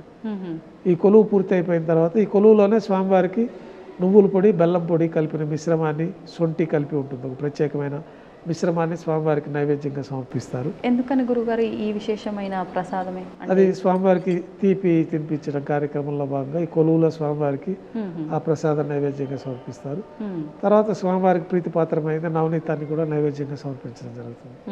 కర్పూర నీరాజనంతో ఈ కొలువు పూర్తి అయిపోతుంది. తర్వాత సహస్రనామార్చన ప్రారంభమవుతుంది. 1000 నామాలతోటి తులసి దళంతో స్వామివారి పాదపద్మాలకు అర్చన నిర్వహిస్తారు. అయితే దేవాలయాల్లో జరిగే ఈ పూజలు, ఈ కైంకర్యాలన్నీ కూడా ఈ రాజా రాష్ట్ర గ్రామ యాజమాన్యాలు ప్రపంచమంతా సుభిష్టంగా ఉండాలి, ప్రజలందరూ ఆయురారోగ్యాలు అష్టైశ్వర్యాలతో ఉండాలని చెప్పి ఈ యొక్క పూజా కార్యక్రమాలన్నీ నిర్వహించడం జరుగుతుంది. లోక కళ్యాణం కోసం మన అర్చకులు చేసే కార్యక్రమాలు. మాకు సొంతంగా ఏమన్నా మా కార్యక్రమాలు, మా యొక్క కోరికలు నెరవేరాలంటే మేము గృహంలో మా దేవతలు గృహదేవత అర్చనతో ఆ కోరికలు నెరవేరుతూ ఉంటాయి. దేవాలయంలో మేము చేసే పూజలంతా కూడా అర్చకులు చేసే పూజలంతా లోకక్షేమం కోసము, భక్తుల క్షేమం కోసము జరుగుతూ ఉంటుంది. సొంతంగా ఏమి కోరుకోవటం, సొంతంగా మనకు స్వామివారి అనుగ్రహించి మనకి ఏం కావాలో స్వామివారు ప్రసాదిస్తారు. ఈ జీవితం ప్రసాదించింది కూడా స్వామివారు. ఇన్ని కోట్లాది మంది భక్తులకి మధ్య మాకు ప్రత్యేకంగా స్వామివారి పాదసేవ చేసుకొని ఆయనకి ఈ సేవ చేసుకున్న భాగ్యాన్ని కూడా స్వామివారు ప్రసాదించింది. కాబట్టి అది మేము కోరకుండానే స్వామివారు మాకు ఏం కావాలో అవన్నీ కూడా స్వామివారి ప్రసాదిస్తూ ఉంటారు. లోకక్షేమం కోసం దేవాలయంలో ఈ సహస్రనామార్చన, ఈ పూజలన్నీ పూర్తి అయిపోతాయి. తర్వాత ప్రాతకాల నైవేద్యంలో భాగంగా స్వామివారికి విశేషంగా అన్నప్రసాదాలన్నీ కూడా నైవేద్యంగా సమర్పించడం జరుగుతుంది. ఈ అన్నప్రసాదాల్లో కూడా మాతృప్రసాదం అని చెప్పి మొట్టమొదటిగా గర్భాలయం లోపలికి వచ్చే ప్రసాదం అదొకటే. ఎందుకంటే ఒకళ్ళు మాతాదేవి మొట్టమొదటిసారిగా తన చేతితోటి స్వామివారికి భూలోకంలో ఈ ప్రసాదాన్ని సమర్పించారు కాబట్టి మాతృప్రసాదం పెరుగన్నం. అంటే దాంట్లో తిరగమాత్ర లేకుండా, నెయ్యి పదార్థం ఏది కలవకుండా, నెయ్యి నూనె ఈ పదార్థాలు కలవకుండా పాలు పెరుగుతోటి తయారు చేసిన మాతృప్రసాదాన్ని మొట్టమొదటి నైవేద్యంగా స్వామివారికి నైవేద్యంగా సమర్పిస్తారు. ఇది ముందు రోజే తయారు చేస్తారు లేదా ఆ రోజు తయారు చేస్తారు. అప్పటికప్పుడే తెల్లవారి ఉదయం మనం సుప్రభాత సేవలో ఈ ఆలయంలో ప్రవేశించిన తర్వాత ఈ పాచక కైంకర్య పనులు అంటే పోట్లో ప్రసాదాలు తయారు చేసే వాళ్ళని పాచకులు అంటాము. వారు పాచకులు కూడా వాళ్ళు శుచి ఆలయానికి వచ్చి వాళ్ళ అనుష్ఠానాలన్నీ పూర్తయిన తర్వాత వాళ్ళు మంత్రయుక్తంగా ఈ యొక్క ఆలయంలో పొయ్యిలు ఏర్పాటు చేసుకొని దాంట్లో అన్నప్రసాదాలన్నీ తయారు చేయడము. అన్నప్రసాదాలన్నీ కూడా ఎవరి దృష్టి దాని మీద పడకుండా దానిపైన మూతలు పెట్టి పవిత్రంగా శ్రీవారి గర్భాలయంలోకి తీసుకురావడము. ఈ ఘటానాథం మధ్య ఈ ప్రసాదాలన్నీ స్వామివారికి నైవేద్యం సమర్పించిన తర్వాత అలా ఎన్ని రకాల ప్రసాదాలు నివేదన చేస్తారు గురుగారు? ప్రతిరోజు పొద్దున ఒక 4 రకాలు శుద్ధాన్నం వస్తుంది. శుద్ధాన్నం అత్యంత ప్రీతిపాత్రమైంది, అంటే ఒట్టి అన్నం. తర్వాత ఈ మాత్ర ప్రసాదము, కులశేఖరపడి బయట పొంగలి, మిరియాలతో తయారు చేసిన పొంగలి, పులిహోర, కదంబము, చక్కెర పొంగలి, ఈ ప్రసాదాలన్నీ కూడా స్వామివారికి నైవేద్యంగా వస్తాయి. పొంగలి అంటే కట్టె పొంగలి, మిరియాలు, జీలకర్ర, ఉందని విన్నాము భక్తులకు, అంటే సంతానం కలగని అది వారికి. ఈ పొంగలి కాదు. అది ధ్వజ ఆరోహణ రోజు ప్రత్యేకంగా మనం ధ్వజస్తంభం పైన గరుత్మంతుల వారికి నివేదన చేస్తాము. అది గరుడు ప్రసాదంగా సంతానం లేని వారికి సంతానం కలుగుతుంది అనేది ఆ ప్రసాద స్వీకరణతో జరుగుతుంది. అది ఏ రోజు అన్నారు గురుగారు? అది బ్రహ్మోత్సవాల్లో ధ్వజ ఆరోహణం రోజు. ఓకే. నిత్యం మనకి ఆదివారం నాడు మళ్ళీ ప్రత్యేకంగా ఒక ప్రసాదాన్ని స్వామివారికి అమృత కలశం అనే ప్రసాదాన్ని నైవేద్యంగా సమర్పిస్తాము. ఆ ప్రసాదం దొరికితే కూడా సంతానం లేని వారికి సంతానం కలుగుతుంది తప్పకుండా. అది అమృత కలశం అని చెప్పి మిరియాలు, జీలకర్ర, తర్వాత నెయ్యి, మినుములు, బియ్యము వీటన్నిటిని దంచి ఒక ప్రత్యేకమైన అమృత కలశం, ఉడకపెట్టని ప్రసాదం అని, వీటన్నిటిని బెల్లం వేసి దంచి ఒక ప్రసాదం తయారు చేస్తారు. పొడిగా ఉంటుందా గురుగారు? ముద్దగానే ముద్దగా ఉంటుంది. అమృత కలశం అనేది పూర్వకాలం మంచి ప్రసాదంగా ఉండేది. తర్వాత ఆ స్థానంలో ఈ లడ్డు రావడం జరిగింది. ఈ లడ్డు కూడా మొదట బూందీగా స్వామివారికి నైవేద్యం పెట్టేవాళ్ళు. విడిగా బూందీ మొదట బూందీ కూడా లేదు, కలకండ నైవేద్యం పెట్టేవాళ్ళు. మొదట కలకండ నైవేద్యంగా సమర్పించేవారు. తర్వాత ఈ ఉత్తరాది భక్తులందరూ రావడము, ఈ మహంతుల పరిపాలనలో వాళ్ళు బూందీని ప్రసాదంగా ఏర్పాటు చేయడం జరిగింది. కాలక్రమేణా అది లడ్డూగా రూపాంతరం చెందింది. అది లడ్డు కూడా ప్రతినిత్యం కళ్యాణం జరుగుతుంది కాబట్టి కళ్యాణ అద్భుత గాత్రాయ కామితార్థ ప్రదాయని అని కళ్యాణం కోసమే స్వామివారు భూలోకానికి వచ్చారు, పద్మావతి దేవుని కళ్యాణం చేసుకున్నారు. కాబట్టి ఈ లడ్డూ ప్రసాదాన్ని కూడా మనం భక్తులందరికీ కూడా ఎక్కువ కాలం నిల్వ ఉండే ప్రసాదంగా ఈ ప్రసాదాన్ని వాళ్ళు తీసుకెళ్ళచ్చు. గతంలో ఇది ఉండేది మనకి బూందీ ప్రసాదం. ఇప్పుడు ఈ లడ్డూ ప్రసాదాన్ని అత్యంత ప్రీతిపాత్రమైన ప్రసాదంగా తిరుమల క్షేత్రాన్ని దర్శించిన భక్తులు వారి వారి గ్రామాలకు తీసుకెళ్ళి వారి బంధుమిత్రులకు అందరికీ కూడా ఈ ప్రసాదాన్ని ఇచ్చి వారందరికీ కూడా స్వామివారి అనుగ్రహం వచ్చే విధంగా కోరుకుంటూ ఉంటారు. చాలా మంది భక్తుల విశ్వాసం ఏంటి అంటే, స్వామి మమ్మల్ని ఇంకా పిలుచుకోలేదు, మేము ఆయన దర్శనానికి వెళ్ళలేదు, అయినా ఆయన ప్రసాదం మా వరకు వచ్చిందంటే ఆయన చల్లని చూపు మా పైన ఉంది అని భావిస్తారు. అంతే కదా, స్వామివారి దగ్గర నుంచి పిలుపు వచ్చినట్టే. ఈ లడ్డూ ప్రసాదం తీసుకున్న తర్వాత స్వామివారికి వారికి ఒక సమయం కేటాయించి దర్శనాన్ని కూడా అనుగ్రహిస్తారు. వాళ్ళు రావడానికి అన్ని ఇబ్బందులు లేకుండా బయలుదేరి వచ్చి స్వామివారి దర్శనం చేసుకుంటారు. అంటే స్వామివారికి కావాలంటే బంగారం, వెండి పాత్రల్లో నివేదన చేయొచ్చు, కానీ కుండ అంటే మట్టి పాత్రలో స్వామికి నివేదన చేస్తారు అని చెప్పి విన్నాను. అది అంటే ప్రతినిత్యమా, విశేషంగా ఏదైనా రోజా గురువుగారు? అది గతంలో చేసేవారు. తర్వాత మనకి వెండి, బంగారు, కంచు, ఈ మట్టి పాత్రలు విశేషంగా చెప్పబడింది ఆగమ శాస్త్రాల్లో కూడా. అప్పటి కాలంలో ఇంత సౌలభ్యం లేదు కాబట్టి ఆ మట్టి పాత్రలో స్వామివారికి నైవేద్యం చేసేవాళ్ళు. ప్రసాదాలు కూడా ఆ మట్టి పాత్రలోనే తయారు చేసేవారు అనేది మనకి పెద్దలు చెప్పేవారు. తర్వాత కాలంలో మనకి వెండి పాత్రలు, కంచు పాత్రలు అంతా కూడా తయారవుతున్నాయి కాబట్టి ఇప్పుడు శ్రేష్టంగా వెండి పాత్రలో స్వామివారికి నైవేద్యాలు వస్తాయి. కులశేఖరపడి బయట వచ్చే ప్రసాదాలన్నీ కంచు పాత్రలో వస్తాయి. అత్యంత ముఖ్యమైన ప్రసాదం ఈ మాత్ర ప్రసాదం కాబట్టి ఈ మాత్ర ప్రసాదం వెండి గంగాళంలోనే తీసుకొని వస్తూ ఉంటారు. ఓహో, అంటే ఒక్కొక్క ప్రసాదం ఒక్కొక్క రకమైన పాత్రలో విశేషంగా నివేదన చేస్తూ ఉంటారు. ఈ ప్రసాదాలన్నీ ప్రాతకాల నైవేద్యంగా అయిపోతాయి. తర్వాత భక్తుల దర్శనం యథావిధిగా కొనసాగుతుంది. కొద్ది విరామం తర్వాత మాధ్యాహ్నిక ఆరాధనలు ఉంటాయి. ఈ మాధ్యాహ్నిక ఆరాధనలో స్వామివారికి విశేషంగా అష్టోత్తర శతనామాలతో అర్చన జరుగుతుంది. నైవేద్యంగా కూడా అన్న ప్రసాదాలు నైవేద్యంగా సమర్పించడం, తర్వాత భక్తులు సర్వదర్శనానికి వదులుతారు. ఈ లోపల ఉత్సవాలు లోపల ఉంటారు. వారికి ఉత్సవాలన్నీ భక్తులకి కామ్యోత్సవాలుగా కొన్ని ఉత్సవాలు జరుగుతూ ఉంటాయి. ఈ కామ్యోత్సవాలన్నీ ఉత్సవమూర్తులకే జరుగుతుంది. ఈ ఉత్సవమూర్తులు శ్రీదేవి భూదేవి సమేతంగా శ్రీ మలయప్ప స్వామివారు. మలయప్ప కోణంలో స్వామివారు కనపడి ఈ యొక్క విగ్రహాలు లభ్యమైనవి కాబట్టి మలయప్ప స్వామి అని పేరు వచ్చింది. ఎవరికి గురువు గారు? ఉత్సవమూర్తులు. ఉత్సవమూర్తికి అంటే ఒక రకంగా స్వామివారికి, స్వామివారి స్వరూపం. 5 రూపాలలో స్వామివారికి ఆరాధన చేస్తే విశేషంగా ఉంటుందని చెప్పి మనకి ఆగమ శాస్త్రాల్లో చెప్పబడింది. ఏ రూపాలు గురువు? ధ్రువమూర్తి అంటే మూలమూర్తి, కౌతుకమూర్తి అంటే భోగమూర్తి, ఉత్సవమూర్తి అంటే ఉత్సవాలు మలయప్ప స్వామితో, స్నపనమూర్తి బలిమూర్తి. స్నపనమూర్తి అంటే మనకు దర్బార్ శ్రీనివాసమూర్తి, తర్వాత బలిమూర్తిగా మనకి ఉగ్ర శ్రీనివాసమూర్తిగా ఉన్నారు. ఈ 5 రూపాలలో స్వామివారికి ఆరాధనలు జరుగుతూ ఉంటాయి. 5 కూడా సాక్షాత్తు ఈ ఉత్సవ విగ్రహాలన్నీ కూడా బ్రహ్మదేవుల వారు ప్రతిష్ఠించిందనే చెప్తారు. అది అన్ని కాలగర్భంలో కలిసిపోయి భూమిలో కలిసిపోయిన తర్వాత మనకి మలయప్ప కోణంలో స్వామివారు తిరిగి లభ్యమవుతారు. అందువల్ల ఆ ఉత్సవమూర్తులు తీసుకొచ్చి మనం ఉత్సవమూర్తులుగా వారికి అన్ని ఉత్సవాలు, నిత్యోత్సవాలు, పక్షోత్సవాలు, మాసోత్సవాలు, సంవత్సరోత్సవాలు, బ్రహ్మోత్సవాలు అన్నీ కూడా స్వామివారికే జరుగుతుంది. ఈ భక్తులు ఏదైనా కోరికలు ఉండి వారు ఏదన్నా సేవలు చేయించదలుచుకున్నప్పుడు మూలవర్లకు ఈ సేవలన్నీ చేయించే అవకాశం ఉన్నది కాబట్టి ఈ ఉత్సవాలకు విశేషంగా ఆగమ శాస్త్రాల్లో చెప్పబడి ఉన్నాయి కొన్ని సేవలు. ఆ సేవలన్నింటినీ కూడా మనం శ్రీవారాలయంలో ఏర్పాటు చేయడం పెద్దవాళ్ల కాలం నుంచి జరిగింది. మొట్టమొదటిగా కళ్యాణోత్సవాన్ని ఏర్పాటు చేశారు. ఈ భక్తులందరూ కూడా వాళ్ళ ఇంట్లో శుభ కార్యక్రమాలు జరగాలని, ఈ కళ్యాణం జరగాలన్నా ఇంకేదైనా శుభ కార్యక్రమాల కోసం కళ్యాణోత్సవం చేయించుకుంటే వారికి అన్ని శుభాలు జరుగుతాయని చెప్పి ఈ కళ్యాణోత్సవాన్ని ప్రవేశపెట్టడం జరిగింది.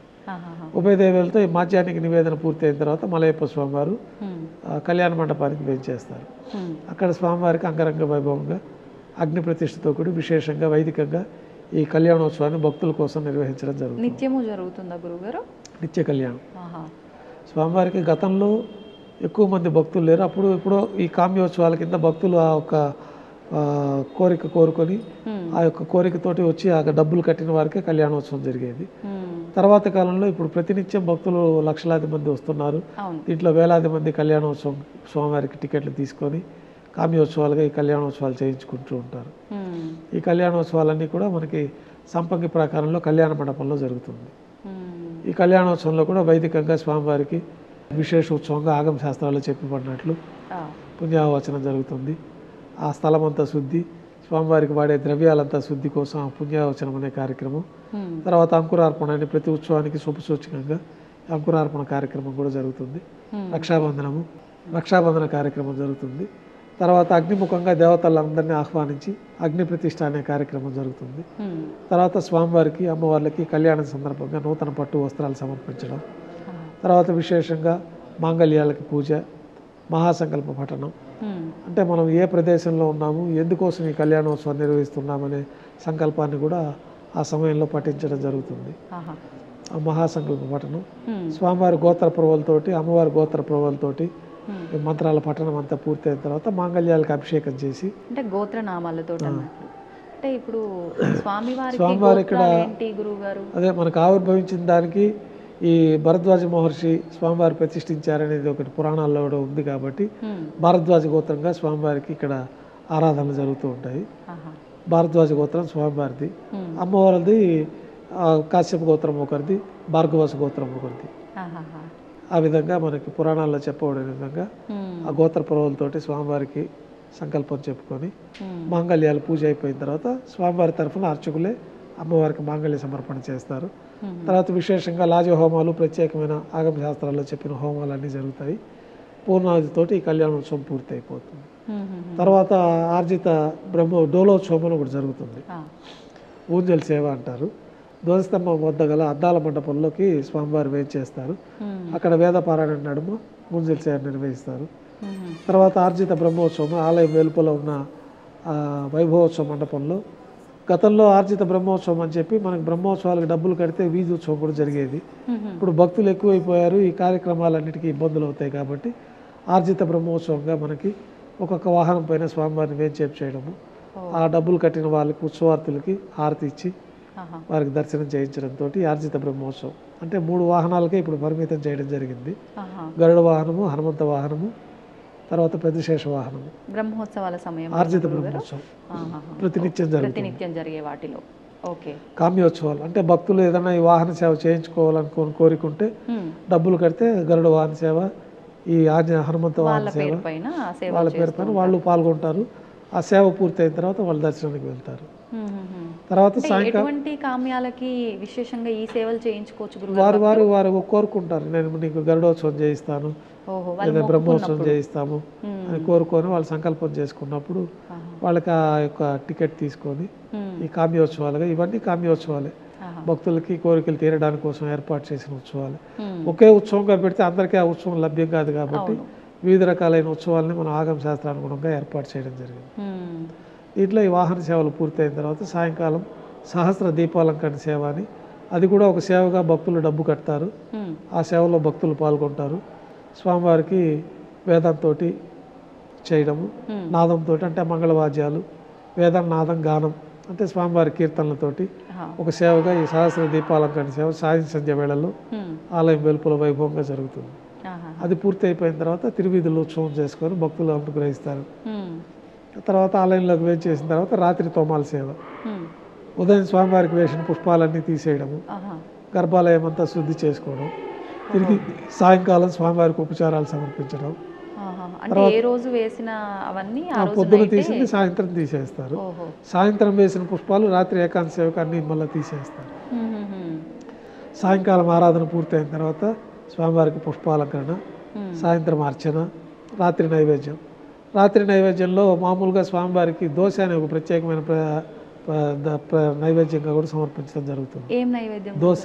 దోశ, పెద్ద దోశ, బాగా నెయ్యితో తయారు చేసిన దోశ. అనాది నుంచి రాత్రి నైవేద్యంలో దోశ ముఖ్యంగా స్వామివారికి గర్భాలయం లోపల అల్పాహారం లాగా అది నైవేద్యంగా వస్తుంది. తర్వాత మిరియాలతో చేసిన పొంగల్ కూడా నైవేద్యంగా మొళహోర అంటారు. ఆ మొళహోర ప్రసాదం కూడా లోపలే వస్తుంది.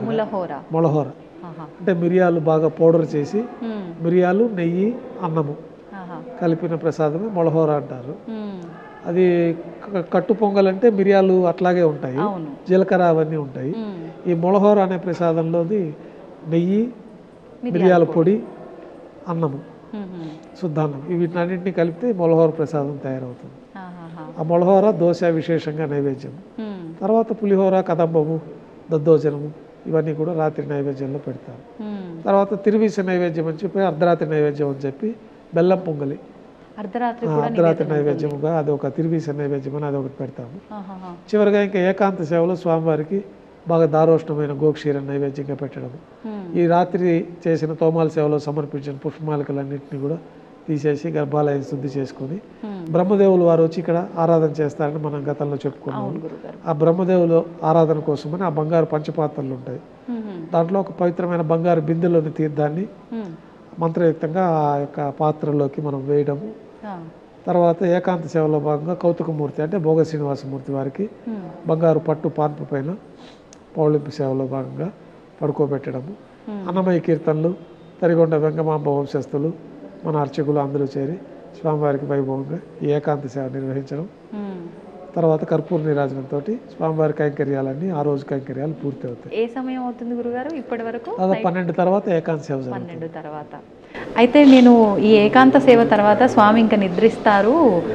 నిద్రించే ముందు పద్మావతి అమ్మవారి దగ్గరికి కాసేపు అలా వెళ్ళొస్తారు అని చెప్పి ఏదో విన్నాను, అది వాస్తవం మా గురుగారు? అదైతే మనకి ఎక్కడ అట్లా లేదు. ఇక్కడ స్థల పురాణంలో ఎట్లా లేదు. స్వామివారి దగ్గరికే దేవతామూర్తులు అందరూ వచ్చి బ్రహ్మదేవులతో సహా దేవతలందరూ వచ్చి దర్శించుకుంటారు. అదృశ్య రూపంలో ఈ కొండపైన అంతా ఎందుకు అంత దివ్యమైన శక్తి ఉంది తిరుమల క్షేత్రంలో అంటే ఋషులందరూ కూడా చెట్ల రూపంలో, పక్షుల రూపంలో దివ్యమైన అదృశ్య శక్తిలో స్వామివారిని దర్శించుకుంటూనే ఉంటారు అని నిత్యం. ఎందుకంటే వైకుంఠం ఇదే కాబట్టి. మామూలుగా మనకి పురాణాలు పంచాంగం ప్రకారం దేవతలకు 6 మాసం పగలు, 6 మాసం రాత్రి. దక్షిణాయన పుణ్యకాలం అంతా దేవతలు నిద్రించే కాలం. ఉత్తరాయణ పుణ్యకాలం అంటే మనకి దేవతలంతా మేల్కొనే సమయం. అది 6 నెలలు మేల్కొంటారు, 6 నెలలు పడుకుంటారు దేవతామూర్తులు. అందరూ దేవతలు అందరూ. కానీ మనం ఎక్కువ విష్ణుమూర్తి ఒక్కరే యోగ నిద్రలో మేల్కొంటారు. అందరు దేవతలకి అదే స్వరూపం, అదే విధానమే. మనకి దక్షిణాయనంలో స్వామివారు పడుకుంటారు. కౌశిక ద్వాదశి అని మొన్న ఈ మధ్య జరిగింది కార్తీక మాసంలో. ఆ ద్వాదశి రోజున స్వామివారు మేల్కొంటారు. ఉత్తాన ఏకాదశి అని వస్తుంది. ఆ ఉత్తాన ఏకాదశి కార్తీక మాసంలో వస్తుంది. శయన ఏకాదశి అనేది మనకి ఆగస్టులో వస్తుంది. పడుకుంటారు. ఈ ఉత్తాన ఏకాదశి అనేది ఇక్కడ ప్రారంభమవుతుంది. ఇప్పుడు ఉత్తర ద్వార దర్శనము అని కూడా డిసెంబర్ 30 నుంచి ఉత్తాన ఏకాదశి రోజున స్వామివారు మేల్కొంటారు వైకుంఠంలో. తర్వాత వారికి ఉపచారాలన్నీ చేసి ఈ ధనుర్మాసంలో వచ్చే వైకుంఠ ఏకాదశి పర్వదినం అంటాం కదా, ఆ రోజున స్వామివారికి దర్శనం ఇస్తారు. ముక్కోటి దేవతలు వచ్చి వైకుంఠంలో దర్శనం చేసుకుంటారు. మనకి ముక్కోటి దేవతలు ఇక్కడ మన స్వామివారు ఇప్పుడు ఇక్కడే ఉన్నారు కాబట్టి ఆ రోజు ముక్కోటి దేవతలు ఈ తిరుమల కొండలో స్వామివారిని దర్శనం చేసుకుంటారు. మిగతా సమయాల్లో వారి వారి విధుల్లో వాళ్ళు ఉంటారు. ఒక్కొక్క ప్రత్యేకమైన సమయాల్లో వచ్చి స్వామివారిని దర్శించుకుంటూ ఉంటారు. ఖచ్చితంగా రోజులో ఒకసారి విశేష ఇక్కడ రావటం అనేది జరుగుతుంది. దేవతామూర్తులందరూ కూడా బ్రహ్మదేవులు వారు వచ్చి ఆరాధన చేస్తారు. దేవతలకి, విష్ణుమూర్తికి ప్రత్యేకమైన సేవాగణం అంతా కూడా ఆయన దర్శనం చేసుకొని వెళ్తూ ఉంటారు ప్రతిరోజు. విశేష పర్వదినాల రోజున ముక్కోటి దేవతలు వచ్చి వైకుంఠ ఏకాదశి రోజున, వైకుంఠం ఇప్పుడు ఇక్కడే ఉంది కాబట్టి భూలోకంలో మన తిరుమల క్షేత్రమే వైకుంఠం కాబట్టి ఇక్కడ వచ్చి స్వామిని దర్శించుకుంటారు. అందుకే మనకి లక్షలాది మంది భక్తులు ఈ వైకుంఠ ఏకాదశి రోజు స్వామివారిని దర్శించుకోవడం అనేది జరుగుతుంది. ఇప్పుడు మనకి డిసెంబర్ 30 నుంచి 10 రోజుల పాటు స్వామివారి విశేషమైన అంటే ఉత్తర ద్వారం దర్శనమైన గురుగారు. ఇక్కడ ఉత్తర ద్వారం అనేది ఇక్కడ సాంప్రదాయంలో లేదు. సాక్షాత్తు ఈ తిరుమలంతా వైకుంఠమే, ప్రత్యేకంగా వైకుంఠ ద్వారం అనేది లేదు. వైకుంఠమే క్రీడాద్రి పర్వతాలే ఇక్కడ ఉంది, వైకుంఠమే ఈ క్షేత్రంలో ఉంది. ప్రత్యేకంగా ఉత్తర ద్వారాలు అనేది మన ఆలయ నిర్మాణంలో ఎక్కడ ఉండదు, తూర్పు పడమర ద్వారాలే ఉంటాయి. కాబట్టి అయితే మనకు అదే వైకుంఠ ప్రదక్షిణ మార్గంగా వైకుంఠ ద్వారంగా మనం భావించి భక్తులందరూ ఈ పర్వదినాల రోజున అందులో వైకుంఠ ద్వార దర్శనం చేసుకొని అతి సమీపంగా స్వామివారి ప్రదక్షిణ చేసుకున్నాము ఈ వైకుంఠ ఏకాదశి పర్వదినం రోజునని చెప్పి ఆ విశిష్టత ఇక్కడ ఎక్కువగా ఉంది. ఓకే, ఇప్పుడు మీరు చెప్పినట్టుగా ఈ సేవలు, ఈ విశేషమైన విధానాలు, క్రతువులు అన్నీ కూడా నిత్యం జరిగేవి మాట్లాడుకున్నాం. స్వామికి అంటే ఏడాది పాటున కూడా విశేషంగా జరిగే విశేషమైన క్రతువులు ఏమున్నాయి గురువుగారు? నిత్యోత్సవాల కింద ఈ ఉత్సవాలన్నీ ప్రతిరోజు జరుగుతాయి. వారోత్సవాల కింద ప్రత్యేకంగా స్వామివారికి వారోత్సవాలు, ఈ తిరుప్పావుడి సేవ గురువారం నాడు మూలమూర్తి దగ్గర అన్నకూటోత్సవం అని చెప్పి ఈ నేత్రాలన్నీ స్వామి తెరిచేదానికి ఈ లోకమంతా సుభిక్షంగా ఉండాలంటే అన్నకూటాన్ని పెద్ద రాశిగా పోసి స్వామివారి దృష్టి అక్కడ పడిందంటే ఈ సకల జీవరాశులకి కూడా ఆహారానికి లోటు లేకుండా భగవంతుడి అనుగ్రహంతో అది అందరి లభ్యం అవ్వాలని చెప్పి అన్నకూటోత్సవాన్ని మనకు ప్రవేశపెట్టడం జరిగింది. గురువారం నాడు స్వామివారికి ఆభరణాలన్నీ సళ్ళింపైన తర్వాత ఆయన నేత్రాలు తీసి మనం ఈ నామం అర్ధభాగం తొలగించి ఈ ఆభరణాలన్నీ తొలగించేసిన తర్వాత మొట్టమొదటిగా అక్కడ పులిహోర తింత్రిణి రసాన్నం సుమారు ఒక 300 కిలోల పరిణామంలో ఆ తింత్రిణి రసాన్నాన్ని మనం పెద్ద రాశిగా పోసి స్వామివారి నేత్రాలు దాని మీద పడతాయి. ఆ అన్నకూటోత్సవాన్ని కూడా మనం గురువారం నాడు చేస్తాము. ఇది వారోత్సవాలుగా జరుగుతాయి. తర్వాత మంగళవారం నాడు అష్టదళ పాద పద్మారాధన అని చెప్పి ఒక 108 స్వర్ణ కమలాలతోటి స్వామివారి దివ్య పాద పద్మాలకి ఈ అష్టదళ పాద పద్మారాధనని ఒక ఆర్జిత సేవగా చేస్తాము. వారోత్సవాల్లో ఇవన్నీ ఉంటాయి. తర్వాత శుక్రవారం నాడు అభిషేకం సేవను కూడా మనం ప్రత్యేకంగా నిర్వహించడం జరుగుతుంది. ఈ అభిషేకం ఏర్పాట్లో భాగంగానే గురువారం నేత్ర దర్శనం అనే అలంకారం అనేది తిరుమల క్షేత్రంలో ప్రసిద్ధి పొందింది. శుక్రవారం అభిషేకం ఆభరణాలన్నీ తీయాలి కాబట్టి శుక్రవారం నాడు తీసే సమయం ఉండదు కాబట్టి గురువారం నాడు ఉదయం ఈ ఆభరణాలన్నీ తీయడము, ఈ నేత్ర దర్శనం అలంకారం చేయడము, ఆ రోజు సాయంత్రం విశేషంగా ఈ ఆభరణాలకు ఒక బరువు వల్ల స్వామివారి శరీరం తాపం లేకుండా ఈ పూలంగి సేవను కూడా ప్రత్యేకంగా మనం పూలతోటే స్వామివారి స్వరూపం అంతా పూలంగి సేవగా నిర్వహించడం, ఆ రోజు రాత్రితోటి ఈ పూలంగి సేవ సల్లింపు చేసేయడం, తెల్లవారి కైంకర్యాలు పూర్తి అయిన తర్వాత స్వామివారికి ఉండే వస్త్రము ఉత్తరీయాన్ని కూడా పూర్తిగా తొలగించడము, స్వామివారి సహజమైన స్వరూపానికి ప్రత్యేకంగా పురుగు తైలంతో దివ్యమంగళ స్వరూపం అంతా మర్దన చేయడము, ఒక తెల్లటి కౌపీనాన్ని స్వామివారికి అలంకరించి మొదట గోక్షీరంతో అభిషేకం ప్రారంభమవుతుంది. ఈ దివ్యమంగళ స్వరూపానికి అంతా కూడా గోక్షీరంతో అభిషేకము.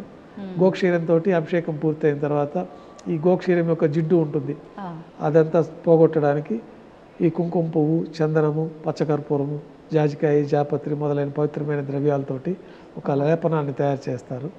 ఆ లేపనాన్ని స్వామివారి దివ్యమంగళ స్వరూపం అంతా కూడా మర్దన చేయడం జరుగుతుంది. అదే మనకి అభిషేక తీర్థంగా కూడా దాన్ని పట్టుకొని అభిషేక తీర్థంగా ఎక్కువ కాలం నిల్వ ఉంటుంది. ఆ అభిషేకం పూర్తయిన తర్వాత వక్షస్థలంలో అమ్మవారికి ప్రత్యేకంగా పసుపు నీటితోటి అభిషేకం జరుగుతుంది. తర్వాత ఈ యొక్క పసుపు నీటి ఇదంతా కూడా పోవడానికి శుద్ధ జలంతో అభిషేకం పూర్తవుతుంది. అభిషేకం పూర్తయిన తర్వాత స్వామివారికి నిజపాద దర్శనం అనే ఒక ప్రత్యేకమైన దర్శనం కూడా దర్శించుకోవచ్చు. స్వామివారికి ఒక శిరోవస్త్రం అలంకరించడం జరుగుతుంది. తర్వాత వక్షస్థలంలో వ్యూహలక్ష్మి అమ్మవారికి పచ్చకర్పూరంతో అలంకారం చేయడం జరుగుతుంది. స్వామివారికి ఉత్తరయము ధోతి అలంకరణలోకి ఈ యొక్క నిజపాద దర్శనం అని ఆ రోజే పాదాలు దర్శించుకోవచ్చు. మిగిలిన సమయాల్లో అంతా శుక్రవారం నుంచి గురువారం ఏ వారమైనా కానీ స్వామివారి పాదాలకి కవచాలు ఏర్పాటు చేసి ఉంటుంది. బంగారు కవచాలు తులసి దళాలతో కప్పి ఉంచబడుతుంది. కాబట్టి మిగిలిన ఎప్పుడు మనం నిజపాద పాదాల దర్శనం కాదు. ఈ ఒక్క శుక్రవారం నాడే అభిషేకం తర్వాత ఈ నిజపాద దర్శనం చేసుకోవచ్చు. అది అభిషేకంకి పొందిన భక్తులు మాత్రమే ఆ యొక్క సేవా దర్శనం భాగ్యం ఉంటుంది. తర్వాత ఆభరణాలన్నీ అలంకరణ చేయడంతో శుక్రవారం మనం పూర్ణ అలంకరణలో స్వామిని దర్శించుకోవచ్చు. మళ్ళీ గురువారం వరకు స్వామి అట్లాగే దర్శనాన్ని ఇస్తారు. గురువారం నాడు నేత్ర దర్శనము, సాయంకాలం పూలంగి దర్శనము, శుక్రవారం నాడు నిజరూప దర్శనము. ఈ విధంగా మూలవర్లకి వారంగా జరిగే సేవలు ఉంటాయి. తర్వాత ఉత్సవర్లకి ప్రత్యేకంగా జ్యేష్ఠ మాసంలో జ్యేష్ఠాభిషేకం అని జూన్ జూలైలో జరుగుతుంది. జ్యేష్ఠాభిషేకం అని చెప్పి ప్రతి సంవత్సరం కవచాలు ఏర్పాటు చేయడం జరిగింది. ఈ మలయప్ప కోనలో లభించిన ఉత్సవమూర్తులు బ్రహ్మ ప్రతిష్ఠించిన ఉత్సవమూర్తులు మనం అనాది నుంచి ఈ కామ్యోత్సవాల కోసం ప్రతి సోమవారం నాడు విశేష పూజ అని వారం వారం అభిషేకాలు జరిగేది. తర్వాత ప్రతి బుధవారం నాడు సహస్ర కలశ అభిషేకం అని అభిషేకాలు జరిగేది. ప్రతిరోజు గతంలో వసంతోత్సవం అని చెప్పి ఈ ఆర్జిత బ్రహ్మోత్సవం పూర్తి అయిన తర్వాత భక్తుల కామ్యోత్సవంగా వసంతోత్సవం అని చెప్పి స్వామివారికి అభిషేకం జరిగేది. దాదాపు 450-500 అభిషేకాలు జరుగుతూ ఉండేది సంవత్సరంలో ఉత్సవమూర్తులకి. అది భక్తుల కామ్యోత్సవం కోసం అని ఏర్పాటు చేసింది. అది ఒకప్పుడు అంటే ఒక 2000 సంవత్సరానికి ముందు వరకు. తర్వాత ఒక 5-6 ఏళ్ల నుంచి మనము ఇవన్నీ చేసిన దానివల్ల స్వామివారి మలయప్ప స్వరూపం అంతా కూడా అరిగిపోయింది. దీనికి ముందే 80వ దశకంలోనే పెద్దవాళ్ళు ఈ అరుగుదలను గుర్తించి పైనుంచి స్వరూపానికి అభిషేకం చేసేవాళ్ళు గతంలో. ఈ అభిషేకం పైనుంచి చేయడం వల్ల అరుగుదల ఎక్కువైపోయి విగ్రహాలు బాగా క్షీణించిపోతున్నాయి. అంటే శిరస్సు నుంచి పాలు, ఈ కొబ్బరి నీళ్లు, తర్వాత ఈ పసుపు చందనంతో అలంకారం చేయడము, తేనె అభిషేకము, ఇవన్నీ అయిపోయిన తర్వాత చింతపండుతోటి స్వామివారి ఆ పంచలోహ స్వరూపాన్ని మనం అంతా శుభ్రపరచడము. దీనివల్ల అరుగుదల బాగా ఎక్కువైపోయి ఈ యొక్క బ్రహ్మ ప్రతిష్ఠించిన మలయప్ప స్వామివారు భవిష్యత్తు తరాలకు చూపించాలంటే అభిషేకాలు మార్పు చేయాలని అప్పట్లో వాళ్ళు పాదాల వరకే అభిషేకం పెట్టారు. ఆ పాదాల వరకే అభిషేకం పెట్టి ఈ స్వామివారి స్వరూపాన్ని ప్రతిరోజు మనం వేంచేపు చేసుకొని ఒక చోట నుంచి ఒక చోటికి ఉత్సవాలకు తీసుకెళ్లడము.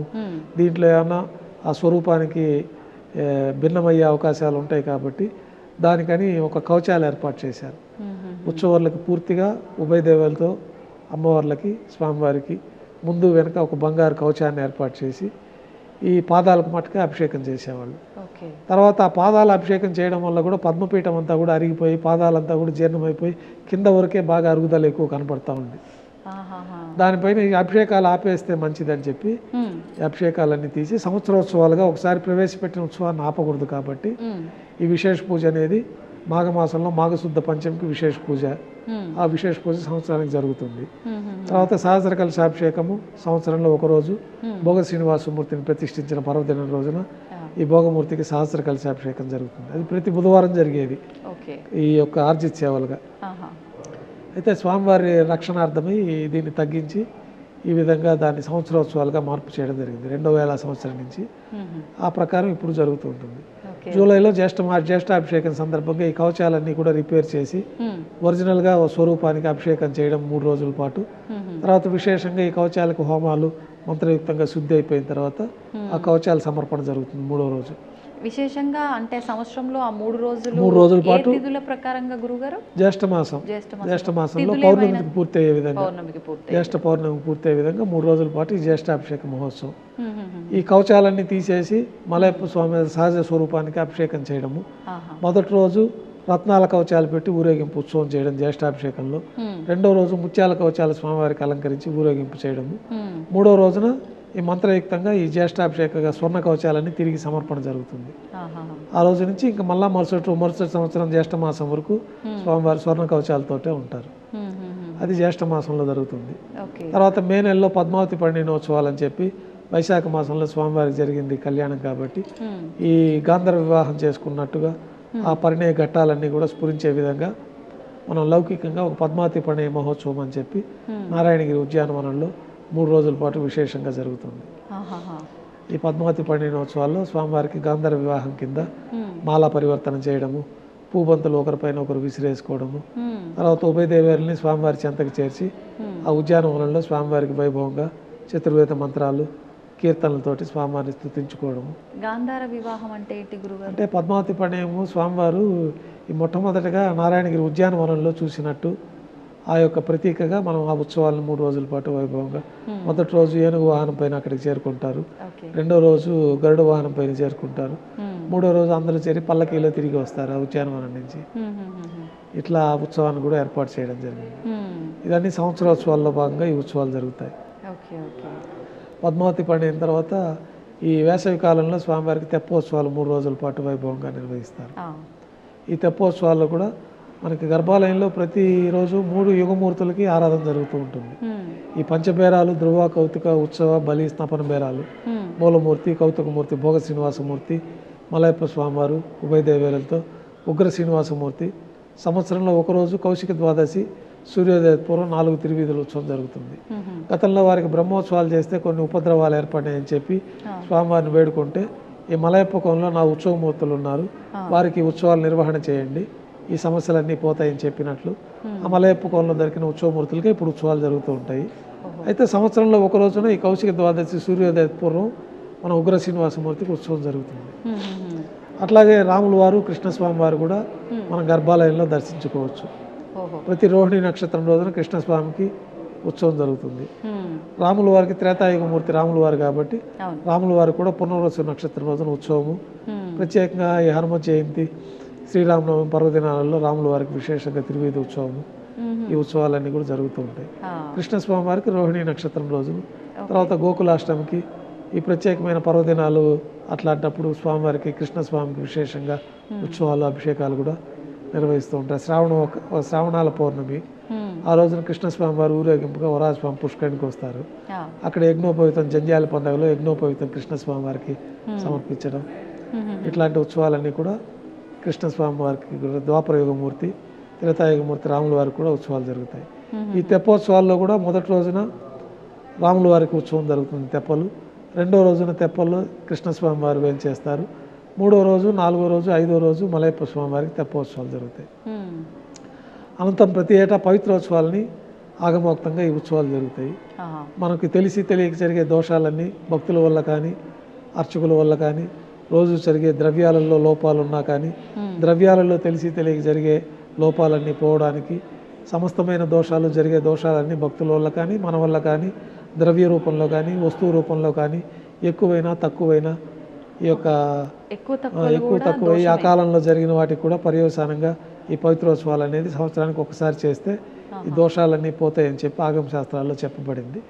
ఆ ప్రకారంగా 3 రోజుల పాటు శ్రావణ మాసంలో ఈ పవిత్రోత్సవాలు అత్యంత వైభవంగా నిర్వహిస్తారు.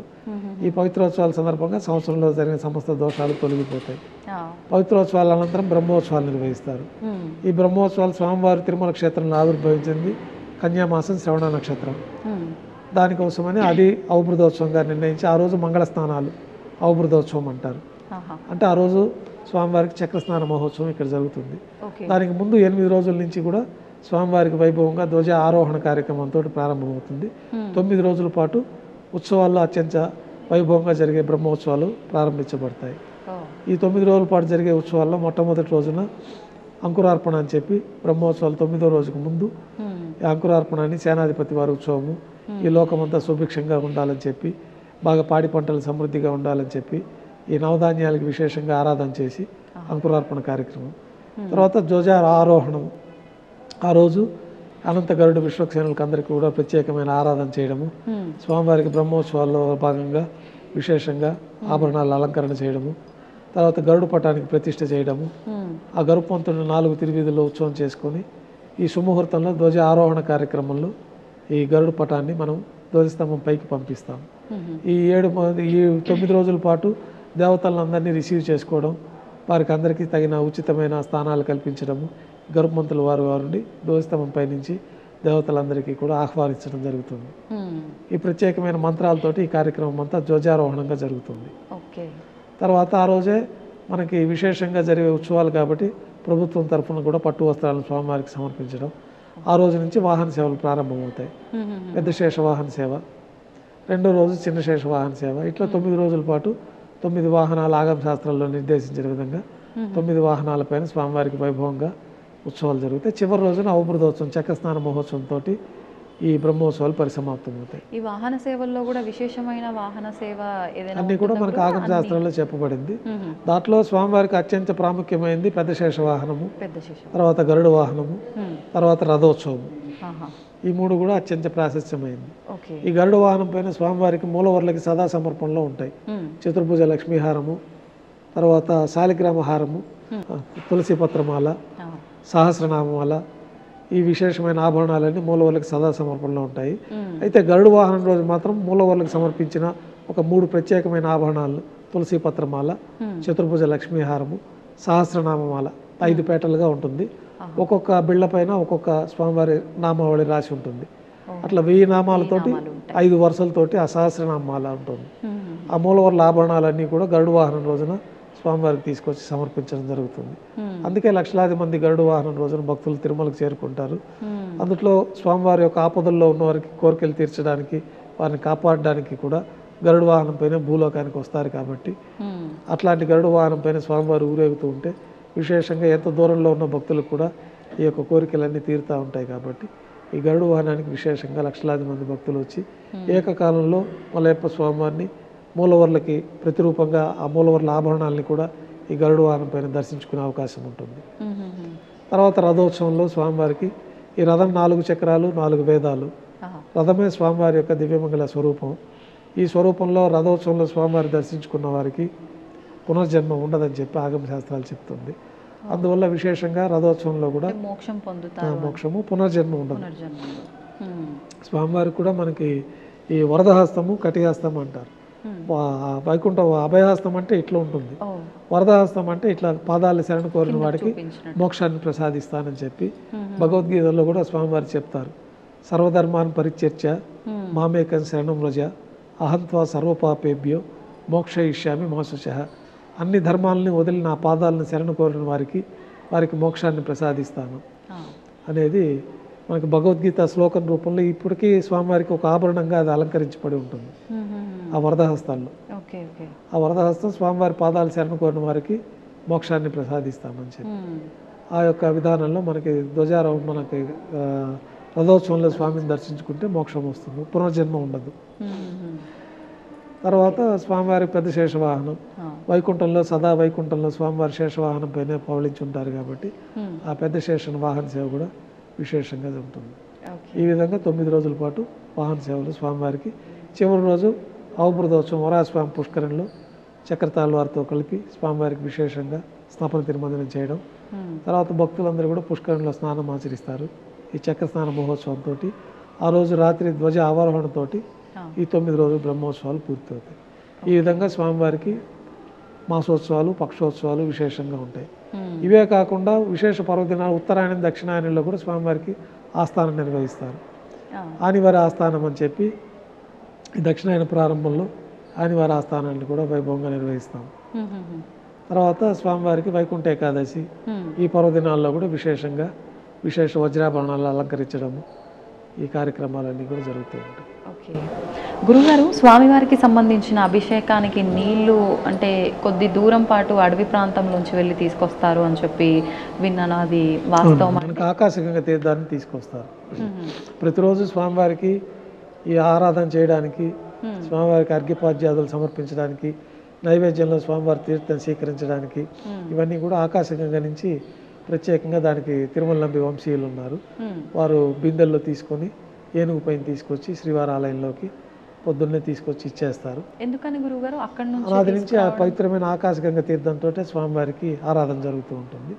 తర్వాత బంగారు బావి అని లోపల కూడా ఒక బావి ఉంది. ఆ బంగారు బావి తీర్థంతో ప్రసాదాలంతా కూడా అక్కడి నుంచి తయారు చేయడం జరుగుతుంది.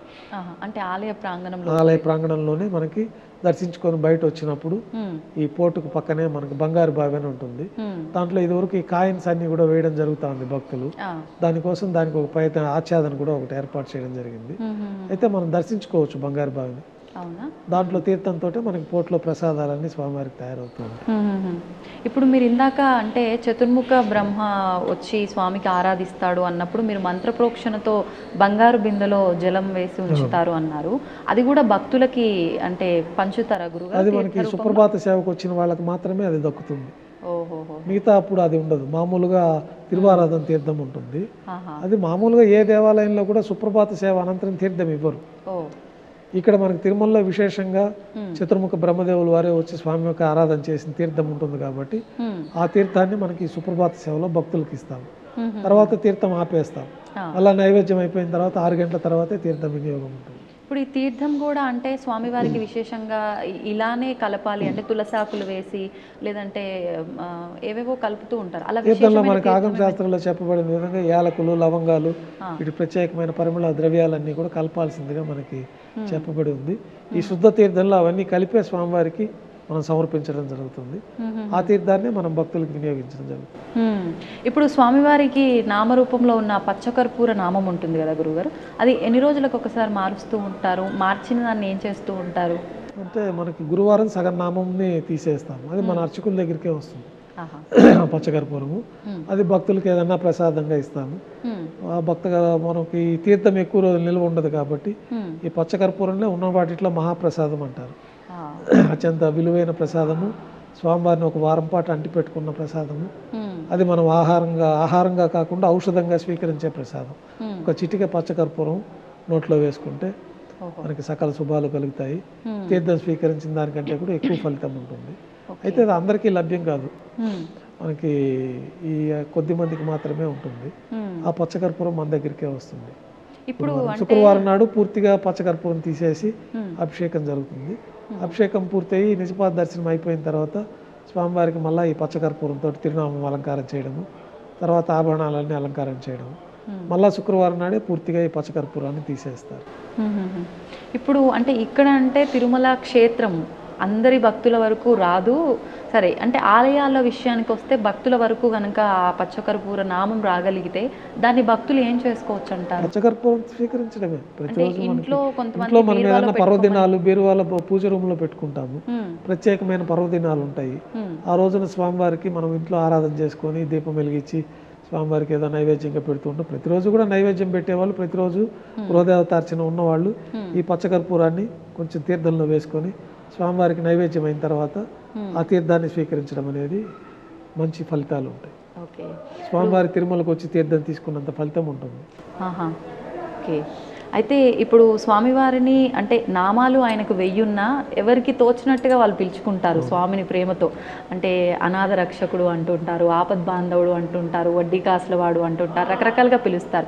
విశేషంగా వడ్డీ కాసులవాడు అనే విషయం తీసుకుంటే అంటే ఆయన కుబేరుడికి అప్పు తీసుకున్నందుకు వడ్డీలు కడుతూనే ఉంటాడు కలియుగాంతం అనడానికి ఒక వివరణ, లేదు అంటే మనం ఏదైనా ముడుపు కట్టినా మొక్కుకున్నా అది నెరవేర్చడం ఆలస్యం అయితే వడ్డీతో సహా చెల్లించాలనా, అది ఏ రకంగా అర్థం చేసుకోవచ్చు? అంటే కుబేరుడికి మనకి పురాణాల్లో చెప్పినట్లు కలియుగాంతం వరకు ఈ భక్తులకి రక్షణ కల్పిస్తూ వారి కోరికలను తీర్చడానికి భక్తులకి అత్యంత ప్రీతిపాత్రమైంది మెయిన్గా 3 ఉంటాయి. ఒకటి వస్త్రము, తర్వాత శిరోజాలు, తర్వాత అలంకరణ పరంగా వారికి ఆభరణాలు. వీటిని అన్నింటినీ త్యాగం చేసి ఆయన శరణాగతి పొంది ఆయనకు సమర్పించుకునేస్తే స్వామివారి అనుగ్రహం కలుగుతుంది అనేది ఈ కలియుగంలో. ఈ కలియుగాంతం వరకు భక్తుల దగ్గర ఈ కానుకలు స్వీకరించి కుబేరుడికి వడ్డీగా చెల్లిస్తామన్నది వాళ్ళ ఒడంబడిక.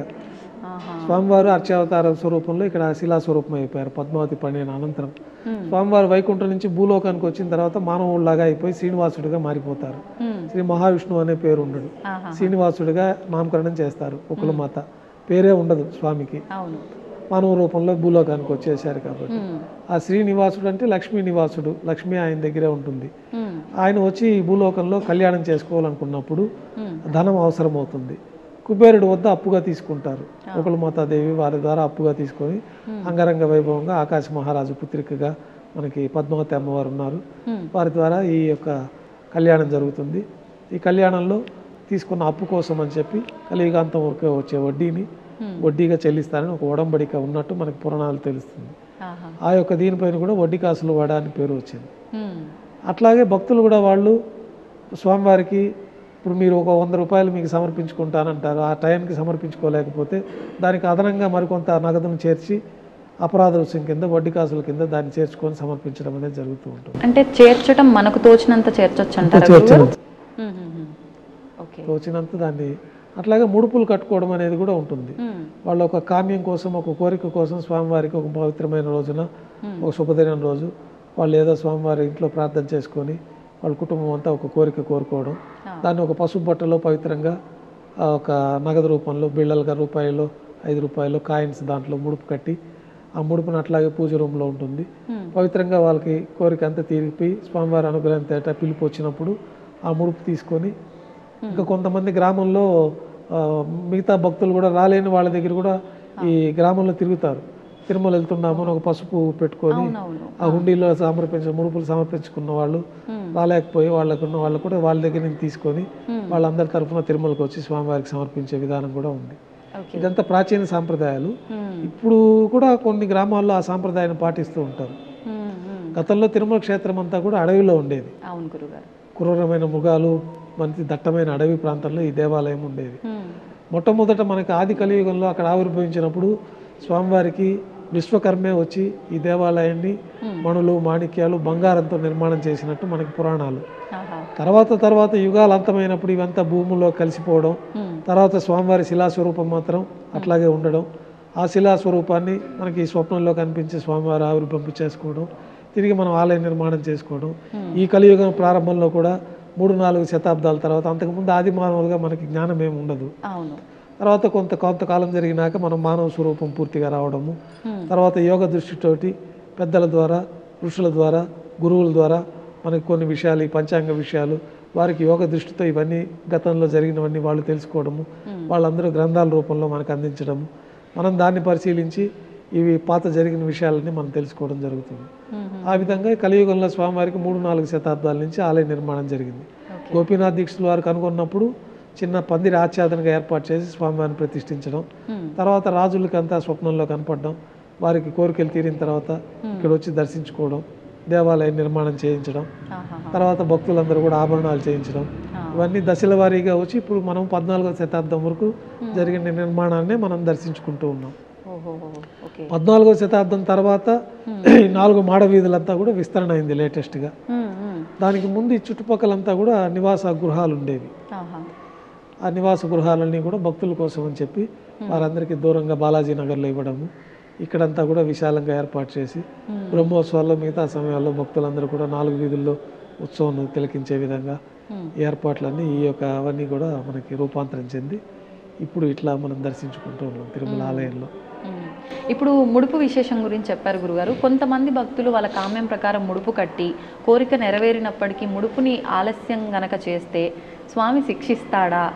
అంటే ఏదైనా ఇబ్బంది వచ్చిందంటే ముడుపు చెల్లించడం మేము ఆలస్యం చేశాము, స్వామి మాకు ఈ రకంగా ఇబ్బంది కలిగించాడు అని చెప్పి భావిస్తూ ఉంటారు. నిజంగా స్వామి అలా ఇబ్బంది పెడుతుంటాడా? ఇబ్బంది పెట్టరు, వారికే అనిపిస్తుంది. మనకు ముడుపు చెల్లించడం అనుకున్నాము మనము, ఇది లేట్ అయింది కాబట్టి స్వామివారి మీద విశ్వాసం సన్నగిలినట్టే కదా. స్వామివారిని సదా శరణు కోరి నువ్వే దిక్కని మనము ముడుపు కట్టిన తర్వాత అది నెరవేర్చుకోవాలి. నెరవేర్చుకునే అవకాశం వాళ్ళకి కలగనప్పుడు దానికి మళ్ళీ కొంత అదనంగా వేసుకొని వాళ్ళు తిరుమలకు వచ్చి స్వామివారికి ముడుపులు నెరవేర్చుకొని వారికి పరిపూర్ణమైన శుభాలు పొందుతూ ఉంటారు. ఇప్పుడు చాలామంది ఈ మధ్య కాలంలో కొన్ని వాళ్ళ కామ్యాల ప్రకారంగా నోములు వ్రతాలలో భాగంగా సప్త శనివార వ్రతం అని చెప్పి చేస్తూ ఉన్నారు. నిజంగా ఇది స్వామివారి విశేషంగా ఉందా ఈ వ్రతం అనేది? అంటే ఇది భక్తుల విశ్వాసంతో ఆచరించడమే.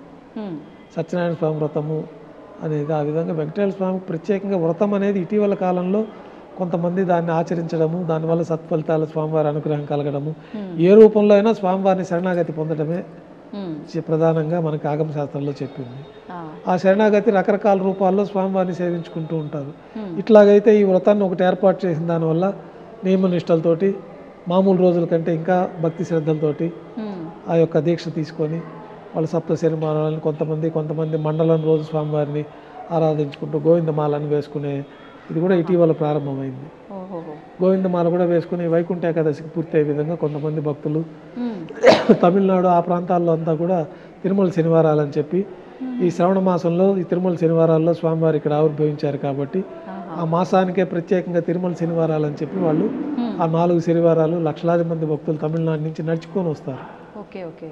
పసుపు బట్టలు ధరించి చెప్పులు లేకుండా 100 కిలోమీటర్ల నడక మార్గంలో వచ్చి స్వామివారిని దర్శించుకుంటారు.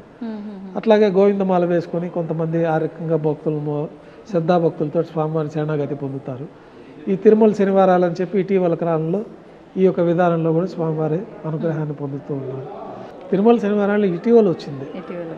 అది మిగతా వ్రతాలు అన్ని విధంగానే ఈ వారం రోజులు ప్రతి శనివారము భక్తి శ్రద్ధలతో పిండి దీపాలు వెలిగించుకోవడము, గోవిందనామాలు అష్టోత్తర శతనామావళితో అర్చన చేసుకోవడము, ఇవన్నీ లేని వాళ్ళు కూడా ఆ గోవిందనామావళి ఉన్నది కదా శ్రీనివాస గోవింద అని, ఆ గోవిందనామాలతోటి స్వామివారిని స్మరించుకోవడము, వాళ్ళు పుష్పంతో ఆరాధన చేసుకోవడము, తర్వాత పండు నైవేద్యంగా పెట్టడం, ఇంకా కొంత భక్తి శ్రద్ధలతో చేసేవాళ్ళు విశేషంగా అన్నప్రసాదాలు కూడా తయారు చేసి స్వామివారికి నైవేద్యంగా సమర్పించుకోవడం, భక్తి శ్రద్ధలతో చేసుకుంటే వారికి ఈ 7 శనివారాలు 40 రోజులు మండలం రోజులు స్వామివారి అనుగ్రహం పొంది వాళ్ళకి శుభాలు జరుగుతూ ఉంటాయి. ఏ రూపంలో అయినా స్వామివారిని శరణాగతి పొందడమే మనకి వీటన్నిటి పరమార్థం. కానీ ఏదైనా చేస్తున్నాము అని అంటే కొంచెం నియమనిష్టలతో భక్తి శ్రద్ధ నియమనిష్టలతో చేసుకుంటారు.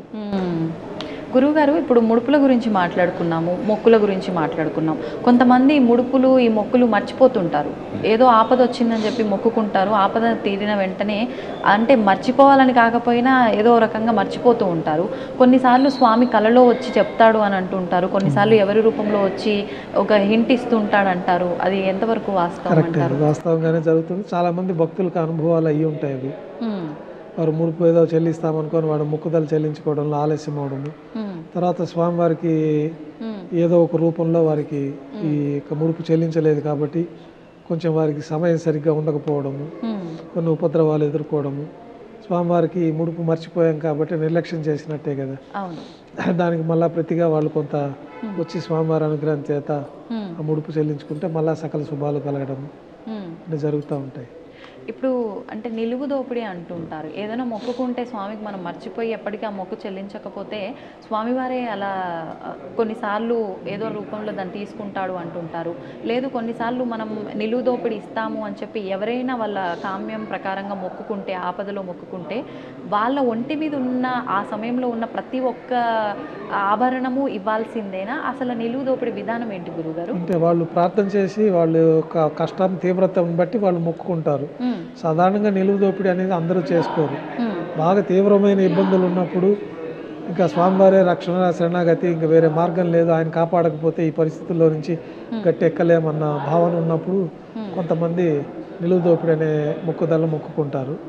ఆ సమయంలో వారి ఒంటిపైన ఏమేమి ఉన్నాయో నగలు, ఆభరణాలు మొక్కినప్పుడు ఆభరణాలు మాత్రం వాటిని స్వామివారికి సమర్పించుకోవడంతో ఈ నిలువు దోపిడీ అనే మొక్కుదల పూర్తవుతుంది.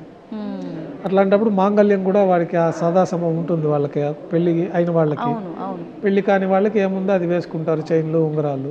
పెళ్లి అయిన వాళ్ళకి మాంగళ్యం కూడా ఉంటుంది. మాంగళ్యం కూడా స్వామివారికి సమర్పించేస్తారు మెట్టెలతో సహా. ఇక్కడ వచ్చేసి శ్రీవారి దర్శనం చేసుకొని తర్వాత హుండీ దగ్గరికి వచ్చి నరసింహస్వామి దగ్గర వాళ్ళు కొత్త మాంగళ్యాన్ని ధరింపజేసుకొని ఈ పాత మాంగళ్యాన్ని తీసి మిగతా నగలతో కలిపి హుండీలో సమర్పించుకోవడం అనే పద్ధతి ఈరోజు కూడా భక్తులు ఆచరిస్తూ ఉంటారు. ఈ మధ్యకాలంలో నాకు తెలిసిన వారు ఒకరు ఈ నిలువు దోపిడీ విషయం గురించి నాతో ఒకటి షేర్ చేసుకున్నారు గురుగారు. వాళ్ళు మొక్కినప్పుడు వాళ్లకు కాలికున్న మెట్టెలు ఒక వరుసల్లాగా ఉన్నాయంట. అది తెలియకుండానే ఎక్కడో ఇరిగి సగం మెట్టె పోయింది. ఇప్పుడు నేను మొక్కినప్పుడు పూర్తి మెట్టె ఉంది, తర్వాత ఇప్పుడు సగమే ఉంది, మరి నేను దీని బదులు కొత్త మెట్టె తీసుకొని వేయాలా, లేకపోతే ఇంతవరకే ఉంది కాబట్టి ఇంతవరకే వేయాలా అనేది నన్ను ఒక సందేహం అడిగారు. అంతవరకే ఉండేది అంతవరకే వేయచ్చు, మన శరీరం పైన ఉండేదే వేస్తాం కాబట్టి వేస్తాము. అట్లా వాళ్ళకి అది మిస్ అయిపోయింది, ఎక్కడో పోయింది, ఇరిగిపోయి కనపడలేదు అనిపించినప్పుడు దానికి సమానంగా ఏదన్నా మరొక మెట్టెలు తీసుకొని ఆ ద్రవ్యానికి సమానంగా వేసుకోవడం అనేది కూడా చేసుకోవచ్చు. గురుగారు, భక్తులు ఎన్నెన్నో అనుభవాలని స్వామివారు స్వయాన మాకు ఏదో ఒక రూపంలో కనిపించారని, కలలో వినిపించారు అని చెప్పి చెప్తూ ఉంటారు. మరి అంటే భక్తులు భక్తితో ఉన్నందుకే అంత వాళ్ళపైన అనుగ్రహం చూపిస్తారు. మీరు నిత్యము స్వామివారి సన్నిధిలోనే ఉంటూ ఉంటారు, వారి సేవల్లోనే మునిగిపోతూ ఉంటారు. మరి మీకు స్వామివారితో ఏమైనా అనుభవాలు జరిగాయా ఇప్పటి వరకు? మాకు ఆయన సేవ లభించడమే చెప్పలేని దివ్యానుభూతి. ఇన్ని 100 కోట్ల జనాభాలో పరిమితంగా మా యొక్క 4 కుటుంబాల్లో సుమారు 35-40 మందికి మాత్రమే అనునిత్యం స్వామివారికి ఒక పసిపిల్లవారికి చేసుకున్న విధంగా సేవ చేసుకునే భాగ్యం లభించడమే ఇంతకు మించిన భాగ్యం అయితే ఇంకా ఎవరికి ఉండదు. మనం కూడా ఊహించిన భాగ్యం అది. అటువంటి సేవా భాగ్యం మనకు లభించడమే మాకు తీవ్రమైన అనుభూతి. ఈ అనుభూతి మాటల్లో మనం చెప్పుకోలేము. మొదటగా మన పెద్దవాళ్ళ ద్వారా నుంచి మన దేవాలయంలో చిన్నప్పటి నుంచి వాళ్ళతో పాటు వస్తూ ఉంటాము. ఈ విధి విధానాలు, ఆగమ శాస్త్రాలు అభ్యసించడము, ఇక్కడ సాంప్రదాయాన్ని నేర్చుకోవడము, తర్వాత మనకి ఆగమం పూర్తి అయిపోయిన తర్వాత పాదసేవ అని మొట్టమొదటి కార్యక్రమం ఉంటుంది. ఆ పాదసేవతోటి నాకు మీరు సంతానంగా ప్రసాదించిన ఈ పుత్రుని కూడా మీ యొక్క సేవకి అంకితం చేస్తున్నాము అనే భావంతో ఆ పాదసేవ అనే కార్యక్రమం మన పెద్దవాళ్ళ ద్వారా జరుగుతుంది. ఎన్ని సంవత్సరాల వయసు? 17 సంవత్సరాల తర్వాత. మనకి ఉపనయనం అయిపోయిన తర్వాత నుంచి చేసుకోవచ్చు. అయితే మనకి వేద విద్యను అభ్యసించడానికి ఇప్పుడు కాబట్టి కొంచెం 16-17 ఏళ్ళు. మామూలుగా అయితే 7వ ఏట నుంచే ఉపనయనం పూర్తి అయిపోయిన తర్వాత మనం ఈ విద్యనంతా అభ్యసించి 14-15 ఏట మనకి ఆగమ శాస్త్రాలు పూర్తి అయిపోతే ఆయన పాదసేవ చేసుకొని ఆయన సేవకు అంకితం చేస్తారు. ఆ చేసినప్పుడు మొట్టమొదటిగా స్వామివారిని ప్రార్థన చేసుకున్నప్పుడే మనకి దివ్యమైన అనుభూతి, ఆ దివ్యమైన శక్తికి భయపడతాం కొంచెం. తర్వాత స్వామివారితో సాన్నిహిత్యం ఏర్పడిపోయిన తర్వాత మన తల్లి తండ్రి వాళ్ళతో సన్నిహితంగా ఉన్నట్టుగానే స్వామివారి దగ్గర భయభక్తులతోటి మనం నిత్యం ఒక పసిపిల్లవారికి చేసుకున్నట్టుగా శ్రద్ధాభక్తులు భయభక్తులు శుచి శుభ్రంగా నియమనిష్టలతోటి మనకి శాస్త్రాల్లో చెప్పబడే విధంగా మంత్రయుక్తంగా వీటన్నిటి లోపాలు ఏమన్నా జరిగితే కూడా ప్రతిరోజు శరణాగతితోటి స్వామివారిని ప్రార్థన చేస్తూనే ఉంటాం. ముందు గుళ్ళోకి వెళ్ళడమే, ఇంట్లో బయలుదేరేటప్పుడే మేము స్వామివారికి గృహదేవతార్చనలోనే స్వామి మీరు మాలో ప్రవేశించి మీ యొక్క కైంకర్యాలు చేయించుకునే విధానాన్ని చేసుకోవాల్సింది. ఈ మానవ దేహం వల్ల ఏదైనా తప్పులు జరిగితే మన్నించాలా, మీ సేవ కోసం మాకు ఈ జన్మను ప్రసాదించారు, మీరు మాలో ప్రవేశించి మీరు సేవ చేసుకోవాల్సిందే, కానీ మీకు సేవ చేసేంత శక్తి మానవ దేహానికి మాకు తెలిసి లేదు, మీరు ఇచ్చారు కాబట్టి జన్మ, మీరు మాలో ప్రవేశించి సంతృప్తికరమైన సేవ చేయించుకోవాల్సిందిగా శరణాగతి పొంది ఆ మంత్రాల ద్వారా మనం ఆలయంలోకి ప్రవేశిస్తాము. ఆలయంలోకి ప్రవేశించిన తర్వాత కూడా ప్రతి పూజ ప్రారంభంలో ఈ శరణాగతి మంత్రాలను చెప్పుకొని, ఎందుకంటే సాక్షాత్తు మహావిష్ణువు స్వరూపంలో నుంచే దేవతలు ఋషులే మేము మీకు చేయలేమని చెప్పినాక మనం మానవమాత్రలో ఈ జన్మలో మనం ఆయనకు చేయడం అనేది అసాధ్యమైన విషయం. అయితే ఆయన స్వరూపం మనలోకి వస్తేమని మనం చేయగల శక్తి మనకు వస్తుంది. అది అట్లాగే మనకి స్వామివారి స్వరూపంలోంచి మన విఘ్నమునీంద్రులని మన గురువు గారు ఆయన ఆవిర్భవించడం, ఆయన ఈ విధి విధానాలన్నీ ఏర్పాటు చేయడము, ఈ విధి విధానాల్లో ఆ మంత్రపూర్వకంగా భగవంతుడి శక్తి మనలో ఆవాహన అయితేనే మనం చేయగలిగే శక్తి వస్తుందని చెప్పడము, ఆ మంత్రాలు పఠిస్తూనే మనం స్వామివారి సేవ చేసుకోవడం జరుగుతుంది.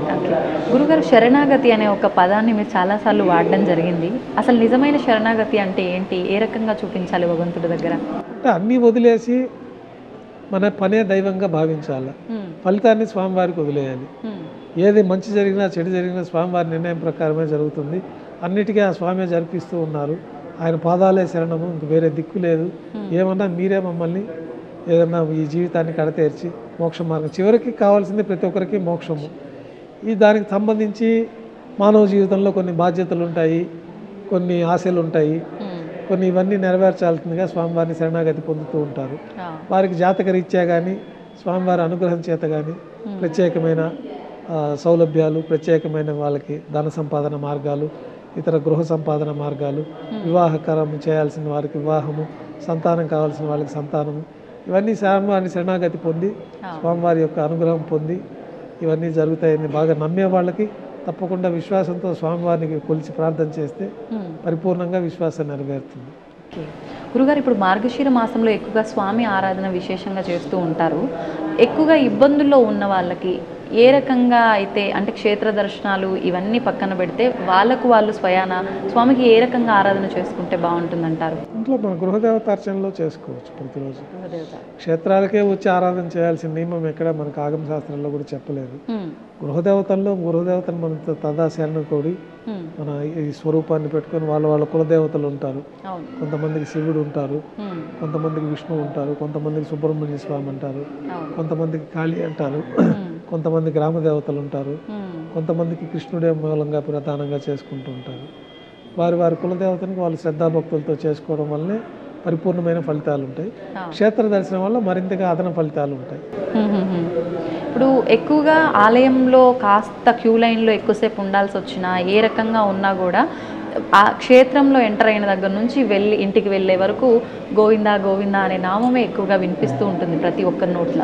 అంటే ఎందుకని ఈ గోవింద నామం ఎందుకు వచ్చింది గురుగారు అసలు? అంటే దీని వెనకాల ఏదో ఆంతర్యం ఉంది అని చెప్పి విన్నాను. ఈ గోవింద నామస్మరణ చేతనే సకల పాపాలు తొలగిపోతాయి అన్నది మనకి ఆ గోవింద అనే ఒక శబ్దానికి అర్థంగా ఉంటుంది మనకి సంస్కృతంలో. కాబట్టి గోవింద అని ఎలుగెత్తి ఆ గోవిందుని స్మరిస్తే సకల పాపాలు తొలగిపోతాయి, స్వామివారి పరిపూర్ణ అనుగ్రహం ఉంటుంది. అందరికీ మంత్రాలు తెలియవు. ఈ శరణాగతి మంత్రాలు ఇతరత్ర అష్టోత్తర శతనామావళి, సహస్రనామావళి అందరికీ చెప్పలేరు. కాబట్టి ఈ గోవిందనామ స్మరణ చేతనే యజ్ఞయాగాదులు చేసిన ఫలితం కలుగుతుందని మనకి పురాణాల్లో చెప్పబడి ఉంది. అందువల్లే నిత్యం భక్తులు ఆ గోవిందనామ స్మరణ చేతనే స్వామివారి అనుగ్రహాన్ని పొందుతూ ఉంటారు. మీకు ఈ తిరుమల క్షేత్రంలో కూడా మీరు ఈ దివ్యశక్తి, ఈ తిరుమల క్షేత్ర శక్తిని పరిశీలించాలంటే మనం తిరుమల క్షేత్రానికి వచ్చిన దగ్గర నుంచి ఎన్ని కష్టాలు వచ్చి, రాత్రి నిద్ర లేకపోయినా, ఆహారం లేకపోయినా మనకి ఎప్పుడు తాజాగానే ఉంటుంది, కానీ మనకు అలసట తెలియదు. ఈ తిరుమల క్షేత్రంలో వాళ్ళు 24 గంటలు క్యూ లైన్లో ఉండి వేల మైళ్ళ దూరం నుంచి నడిచి వచ్చి స్వామివారిని దర్శనం చేసుకున్నాక వాళ్ళకి మంచి శక్తిగా ఉంటుందే కానీ ఆ నీరసం కానీ ఆ యొక్క ఇతర దేహము క్షీణించిపోవడం కానీ జరగదు. ఆ దివ్యమైన శక్తి వల్ల వాళ్ళు ఎప్పుడు ఉత్సాహంగానే ఉంటారు. మీరు ఎంత కష్టపడినా స్వామివారి తిరుమల క్షేత్రంలో మీకు ఆ కష్టం తెలియదు. ఇదంతా కూడా ఈ క్రీడాద్రి పర్వతాలు ఈ వైకుంఠంలో ఉండే ఒక పరిపూర్ణమైన శక్తి వల్ల ఇదంతా జరుగుతూ ఉంటుంది. గురుగారు, ఇప్పుడు అష్టాక్షరి మంత్రం యొక్క గొప్పతనం చాలా విశేషంగా చెప్తూ ఉంటారు. అసలు ఏంటి అష్టాక్షరి మంత్రం గొప్పతనం? అంటే నారాయణ అని చెప్పి మనం గనక నిత్యము నామస్మరణ చేసుకుంటూ ఉంటే కనీసం, అంటే కొన్ని పురాణాల్లో వింటూ ఉంటామండి, కనీసం మరణించే సమయంలో అయినా నారాయణ అని తలిస్తే పుణ్యలోకాలకు వెళ్ళిపోతారు అని చెప్పి, ఒకసారి ఆ వివరణ కూడా. మనకి పురాణాల్లో సులభమైన మార్గం అష్టాక్షరి మంత్రం. దాన్ని ఔపాసన చేసుకొని ఒక గురువు ద్వారా ఆ మంత్ర స్వీకారం చేసుకొని నియమనిష్టలతోటి వాళ్ళు ఎంత వీలైతే అంత ఈ అష్టాక్షరి మంత్రాన్ని ఓం నమో నారాయణాయ అనేది అష్టాక్షరి మంత్రం. మనకి ప్రహ్లాదుడు కూడా ఈ అష్టాక్షరి మంత్రంతో స్వామివారి పరిపూర్ణ అనుగ్రహాన్ని పొందుతారు. ఆ అష్టాక్షరి మంత్రాన్ని జపిస్తూ ఉంటే వారికి సకల శుభాలు కలుగుతాయి. తర్వాత ఓం నమో భగవతే వాసుదేవాయ 12 అక్షరాలు ఉంటాయి. ఈ యొక్క ద్వాదశ నామావళితోటి కూడా స్వామివారికి పరిపూర్ణ అనుగ్రహం ఉంటుంది. ఈ రెండు ఎట్లాంటి ఆగమశాస్త్ర మంత్రాలు తెలియకపోయినా ఈ యొక్క ఓం నమో నారాయణాయ నమః పాద్యం సమర్పయామి, ఓం నమో నారాయణాయ నమః అర్ఘ్యం సమర్పయామి, ఓం నమో నారాయణాయ నమః ఆచమనీయం సమర్పయామి అని మనము ఫలం నివేదన, మనం పూజలు నిత్యం ఇంట్లో చేసుకునే పూజల్లో కూడా మంత్రాలు ఏవి తెలియకపోయినా ఈ అష్టాక్షరి మంత్రం స్వామివారికి ఉపచారాలు, స్వామివారి ఆరాధన చేసుకుంటే పరిపూర్ణమైన ఫలితాలు ఉంటాయి. అందువల్లనే ఈ అష్టాక్షరి మంత్రానికి అంత విశేషమైన ప్రాధాన్యత ఉంది. ఇప్పుడు మీరు చెప్పిన అంటే అష్టాక్షరి మంత్రమైనా లేదంటే ఓం నమో భగవతే వాసుదేవాయ అని చెప్పి ఈ రెండు మంత్రాలు ఏదైనా అంటే గురువు ఉపదేశం ఉంటేనే చెప్పుకోవాలంటారా గురుగారు? లేదంటే జనరల్గా గురువు ఉపదేశం తీసుకొని ఒక దగ్గర నుంచి తీసుకుంటే వాళ్ళకి ఆ దీక్షగా చేసుకోవడానికి అవకాశం ఉంటుంది. లేదా వారంతగా వారు కూడా తెలుసుకొని చేసుకోవడంలో కూడా పరిపూర్ణ ఫలితం ఉంటుంది. ఏదున్నా స్వామివారిని శరణాగతి పొందే మార్గాలలో ఈ యొక్క మంత్రాలు ఉపయోగపడతాయి మనకి. ఇప్పుడు ఈ మంత్రాలు ఆడవారు కూడా చేసుకోవచ్చు గురుగారు? భేదం ఏమీ లేదు, ఎవరైనా చేసుకోవచ్చు. ఆ మహిళా ముట్టు అట్లాంటి సమయాలు తప్పనించి మిగతా సమయాలలో స్వామివారి ఆరాధన చేసుకునే సమయాలలో అంతా కూడా అష్టాక్షరి మంత్ర పారాయణం చేసుకోవచ్చు. ఓకే. స్వామివారి విషయానికి వస్తే స్వామివారికి విశేషంగా భక్తులు భక్తితో ఉపవాసం ఉండాలి అంటే ఏకాదశి ఉపవాసం ఎక్కువగా ఉంటారు. అసలు ఈ ఏకాదశి ఉపవాసం వివరణ ఏంటి గురుగారు? అంటే మనకి 24 ఏకాదశులు ఉంటాయి సంవత్సరంలో. 12 కృష్ణపక్షంలో వస్తాయి, 12 శుక్లపక్షంలో వస్తాయి. మామూలుగా అయితే ఏకాదశి రోజు పూర్తిగా ఉపవాసం ఉంది స్వామివారి నామస్మరణ చేతనే ఆ రోజంతా గడపాలి. రాత్రి నిద్ర కూడా లేకుండా స్వామివారి నామస్మరణ చేతనే ఉండాలి. అంటే జాగ్రత్త ఏకాదశి ఉండి ద్వాదశి రోజు ఉదయాన్నే సూర్యోదయ పూర్వం పుష్కరంలో కానీ, నదిలో కానీ, సముద్రంలో కానీ, లేదా ఇంట్లో అయినా పరిశుభ్రంగా స్నానం చేసి తర్వాత స్వామివారిని దర్శించుకొని ప్రసాద స్వీకరణతో సూర్యోదయానికి ముందే ఆహారం స్వీకరించేయాలి. అప్పుడే ఏకాదశి వ్రతం అనేది పూర్తి అవుతుంది. 24 ఏకాదశులు ఉంటాయి. 24 ఏకాదశి వ్రత ఫలితాలు ఈ విధంగా చెప్పబడి ఉంది. దాంట్లో మళ్ళీ ఒక్కొక్క ఏకాదశికి ఒక్కొక్క ప్రత్యేకమైన ఫలితాలు కూడా చెప్పబడింది పురాణాల్లో. కాబట్టి 24 ఏకాదశులు చేయలేని వాళ్ళు వైకుంఠ ఏకాదశి పర్వదినం రోజున ఆ రోజు జాగారం ఉండడము, వైకుంఠ ఏకాదశి పర్వదినం రోజున స్వామివారికి ఉపవాసం ఉండి మరుసటి రోజు ద్వాదశి రోజున ఈ యొక్క దీక్ష విరమణ చేయడం అనేది జరుగుతూ ఉంటుంది. అందుకే వైకుంఠ ఏకాదశి కూడా అత్యంత ప్రాశస్త్యం ఉంది. మిగతా ఏకాదశుల్లో ఉండలేని వాళ్ళు కూడా ఈ వైకుంఠ ఏకాదశి రోజున స్వామివారిని దర్శించుకొని ద్వాదశి పర్వదినం రోజున కూడా దర్శించుకోవడము, నామస్మరణ ఇవన్నీ ఎక్కువ మనం ఇంట్లో అంత నియమ నిష్టలతో చేయలేం కాబట్టి ఏకాదశి రోజు స్వామివారిని దర్శనం చేసుకొని ద్వాదశి రోజున దీక్ష విరమణ చేయడం అనేది చేసుకుంటూ ఉంటారు. కొంతమంది ఏకాదశి ఉపవాసం ఉన్న రోజున నీళ్ళలో తులసి ఆకులు వేసుకొని తీసుకుంటూ ఉంటారు, తులసి ఆకులు తింటూ ఉంటారు. ఇలా చేయొచ్చు అంటారా? తులసి భక్షణం చేయొచ్చు, ప్రసాదం స్వామివారి ప్రసాదం స్వీకరించవచ్చు. అది తిరస్కరణ అనేది ఉండకూడదు. ఒకవేళ దేవాలయానికి వెళ్ళారనుకోండి, వెళ్ళకపోతే ఇంట్లో వాళ్ళు పాటికి వాళ్ళు ఊరికే తీర్థం తీసుకొని ఉంటారు. తులసి తీర్థమే తీసుకోవాలని ఏం లేదు, వాళ్ళు ఆరాధన చేస్తారు కాబట్టి ఇంట్లో ఆరాధన తీర్థంగా తీసుకుంటారు. స్వామివారి ప్రసాదం తిరస్కరణ అనేది ఉండకూడదు, అది తీసుకోవాల్సిందే. మేము ఏకాదశి ఉపవాసం ఉన్నాం, మేము ప్రసాదం తీసుకోవడం అంటే గుడికి వచ్చి తీసుకోకపోతే అది కూడా దోషం అవుతుంది. కాబట్టి గుడికి వచ్చారంటే ప్రసాదం తీసుకోవడమే, స్వామివారే పిలిపించుకున్నట్టు గుడికి వెళ్ళారు. ఉపవాసంలో ఉన్నప్పటికీ తీర్థ ప్రసాదాలు స్వీకరించాలి. తీర్థం అంటే మనం ఆ తీర్థం తీసుకుంటాం, ఆ అన్న ప్రసాదాలు మనం వండుకొని ఆ ప్రసాదం తీసుకోకుండా ఉపవాసం ఉండి దేవుడికి కూడా మనం ఆ రోజు ఏదో ప్రసాద నైవేద్యం పెట్టి అది పిల్లలు వాళ్ళు స్వీకరిస్తారే కానీ మన అన్న ప్రసాదాలు మనం తీసుకోవాలి, తీర్థం స్వీకరణ చేయొచ్చు. ఇప్పుడు స్వామికి తులసి పత్రాన్ని పూజలో మనం ఎక్కువ విశిష్టం. విష్ణు దేవాలయాల్లో తులసి అర్చన విశేషం. అంటే ఇంట్లో పూజ చేస్తున్న తులసి మొక్క పత్రాలు కూడా స్వామికి పూజ చేయొచ్చా గురుగారు? ఏం పర్వాలేదు. అంటే చాలా మంది పూజ చేస్తున్నాం కాబట్టి ఆ చెట్టువి పత్రాలు తెంపకూడదు, స్వామికి పూజ చేయకూడదు అంటుంటారు. దొరకనప్పుడు మనం ఇంట్లో తులసి, అందుకే ఇంట్లో తులసి మొక్క పెట్టుకొని ఆరాధన చేసుకుంటూ, ఇప్పుడు తులసి లభ్యం కానప్పుడు ఆ తులసి దళం తీసుకొని శుద్ధి కావడానికే తులసి. ఆ తులసి వేస్తే స్వామివారు దేనికి లొంగరు, ఒక తులసి పత్రానికి లొంగిపోతారు. మనకి కృష్ణ అవతారంలో మనకు తులాభారంలో తెలుస్తుంది. బంగారు ఆభరణాలు ఎన్ని వేసినా స్వామివారు లొంగరు, ఒక తులసి దళం వేస్తే స్వామివారు ఆ బరువుకు లొంగిపోతారు. అంత ప్రాశస్త్యం విష్ణు దేవాలయాల్లో తులసికి ఉన్నది కాబట్టి మనం ప్రతి ఒక్క పదార్థాన్ని తులసి వేయంగానే ఆ తులసి శుద్ధితో శుద్ధి అయిపోతుంది, అత్యంత పవిత్రమైపోతుంది. మేము కూడా ప్రసాదాలు నైవేద్యం పెట్టేటప్పుడు మంత్రయుక్తంగా ఆ పదార్థాలపైన తులసితోటి ప్రోక్షణ చేసి తులసి పత్రాన్ని అందులో వేసి తర్వాతనే స్వామివారికి నైవేద్యంగా సమర్పిస్తాం. అంటే దీన్ని బట్టి ప్రతి ఒక్కరూ అర్థం చేసుకోవాల్సింది స్వామికి ఆడంబరాలు కాదు, భక్తి ప్రాధాన్యము అని. స్వామి ముక్తికి మార్గం భక్తే. గురుగారు, భగవంతుణ్ణి అంటే భక్తితో నమస్కరిస్తాము, ఓకే, అంటే మనసులో స్మరించుకునే వాళ్ళు కొంతమంది ఉంటారు, రకరకాలుగా నామరూపంలో ఏదో. అసలు ఫస్ట్ భగవంతుడి ముందు నమస్కరించేటప్పుడు రెండు చేతులు మనకు అంటే ఏ పొజిషన్లో ఉంటే కరెక్ట్ నమస్కారం కిందకు వస్తుంది? అంటే హృదయం పొజిషన్లో ఉన్నప్పుడు ఒక నమస్కారం ఉంటుంది. శరణాగతి పొందినప్పుడు చేతులు పైకెత్తి నువ్వే దిక్కు స్వామి అని, ఆపదముఖుడు అనాథరక్షక గోవింద అనే స్మరణ చేసి మొత్తం పైకి లేపేసి ఆ శరణాగతితోటి ఆ నమస్కారం చేసుకోవడం, హృదయపూర్వకంగా నమస్కారం చేసుకోవడం, హృదయాల నుంచి హృదయం దగ్గరకు ఉంటుంది. సంతోషం గురుగారు, నిజంగా ఎంత ఆనందంగా ఉందంటే అసలు మాటల్లో వివరించలేను. నా కళ్ళల్లో మీకు అర్థం అవుతుందని అనుకుంటున్నాను. అంటే స్వామివారి గురించిన విశేషాలు, స్వామివారి సేవలో ప్రధాన అర్చకులుగా ఉన్న మీ మాటల రూపంలో నేను స్వామివారి గురించి విషయాలన్నీ తెలుసుకున్నందుకు నిజంగా నా జన్మ ధన్యమైపోయిందని అనిపిస్తోంది. సంతోషం గురుగారు, ధన్యవాదాలు. చక్కగా వివరించారు విషయాలన్నీ కూడా. అంతా కూడా స్వామివారు ఈ విధంగా భక్తులందరికీ మీ ద్వారా చెప్పించాలంటే నేను ఆయన ఆజ్ఞ లేనిదే మనం ఏమీ చెప్పే అవకాశం ఉండదు, మనం ఇట్లా కలిసే అవకాశం కూడా ఉండదు. భగవంతుడే భక్తులందరికీ ఈ రూపేణ మంచి విషయాలు తెలియచెప్పాలనుకుంటున్నారు కాబట్టి ఈ యొక్క కార్యక్రమం ఏర్పాటు చేయడం జరిగింది. భక్తులందరూ కూడా స్వామివారిని సదా ప్రార్థిస్తూ స్వామివారి పరిపూర్ణ అనుగ్రహం చేత సకల శుభాలు పొంది శ్రీవారి ఆశీస్సులు ఎల్లవేళ భక్తులందరిపైన ఉండాలని చెప్పి సదా మేము కూడా శ్రీవారి ఆలయంలో ప్రార్థనలు పూజలు చేస్తూ ఉంటాము. లోకా సమస్త సుఖినో భవంతు. ధన్యవాదాలు గురుగారు. నమో వెంకటేశాయ.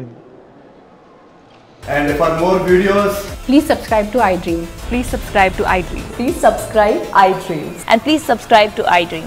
For more videos, subscribe to iDream. please like, share and subscribe to the channel. Congratulations, iDream. Subscribe to iDream. Subscribe to iDream. So subscribe to iDream Media. iDream ki iDream team andarki huge congratulations. Please subscribe iDream Media. Please subscribe to iDream. Subscribe iDream. Please subscribe to iDream. iDream అంటే నా కళల channel subscribe చేసుకున్నారు, నోరు తిరుగుతలేదు, మీరైతే గంట గుర్తు కొట్టండి. For more such videos, please subscribe to iDream. Subscribe to iDream. Please subscribe to iDream. Please subscribe iDream Media. Please do subscribe to iDream. Please subscribe to iDream Media. For best entertainment and information, please subscribe iDream. And don't forget to subscribe to iDream.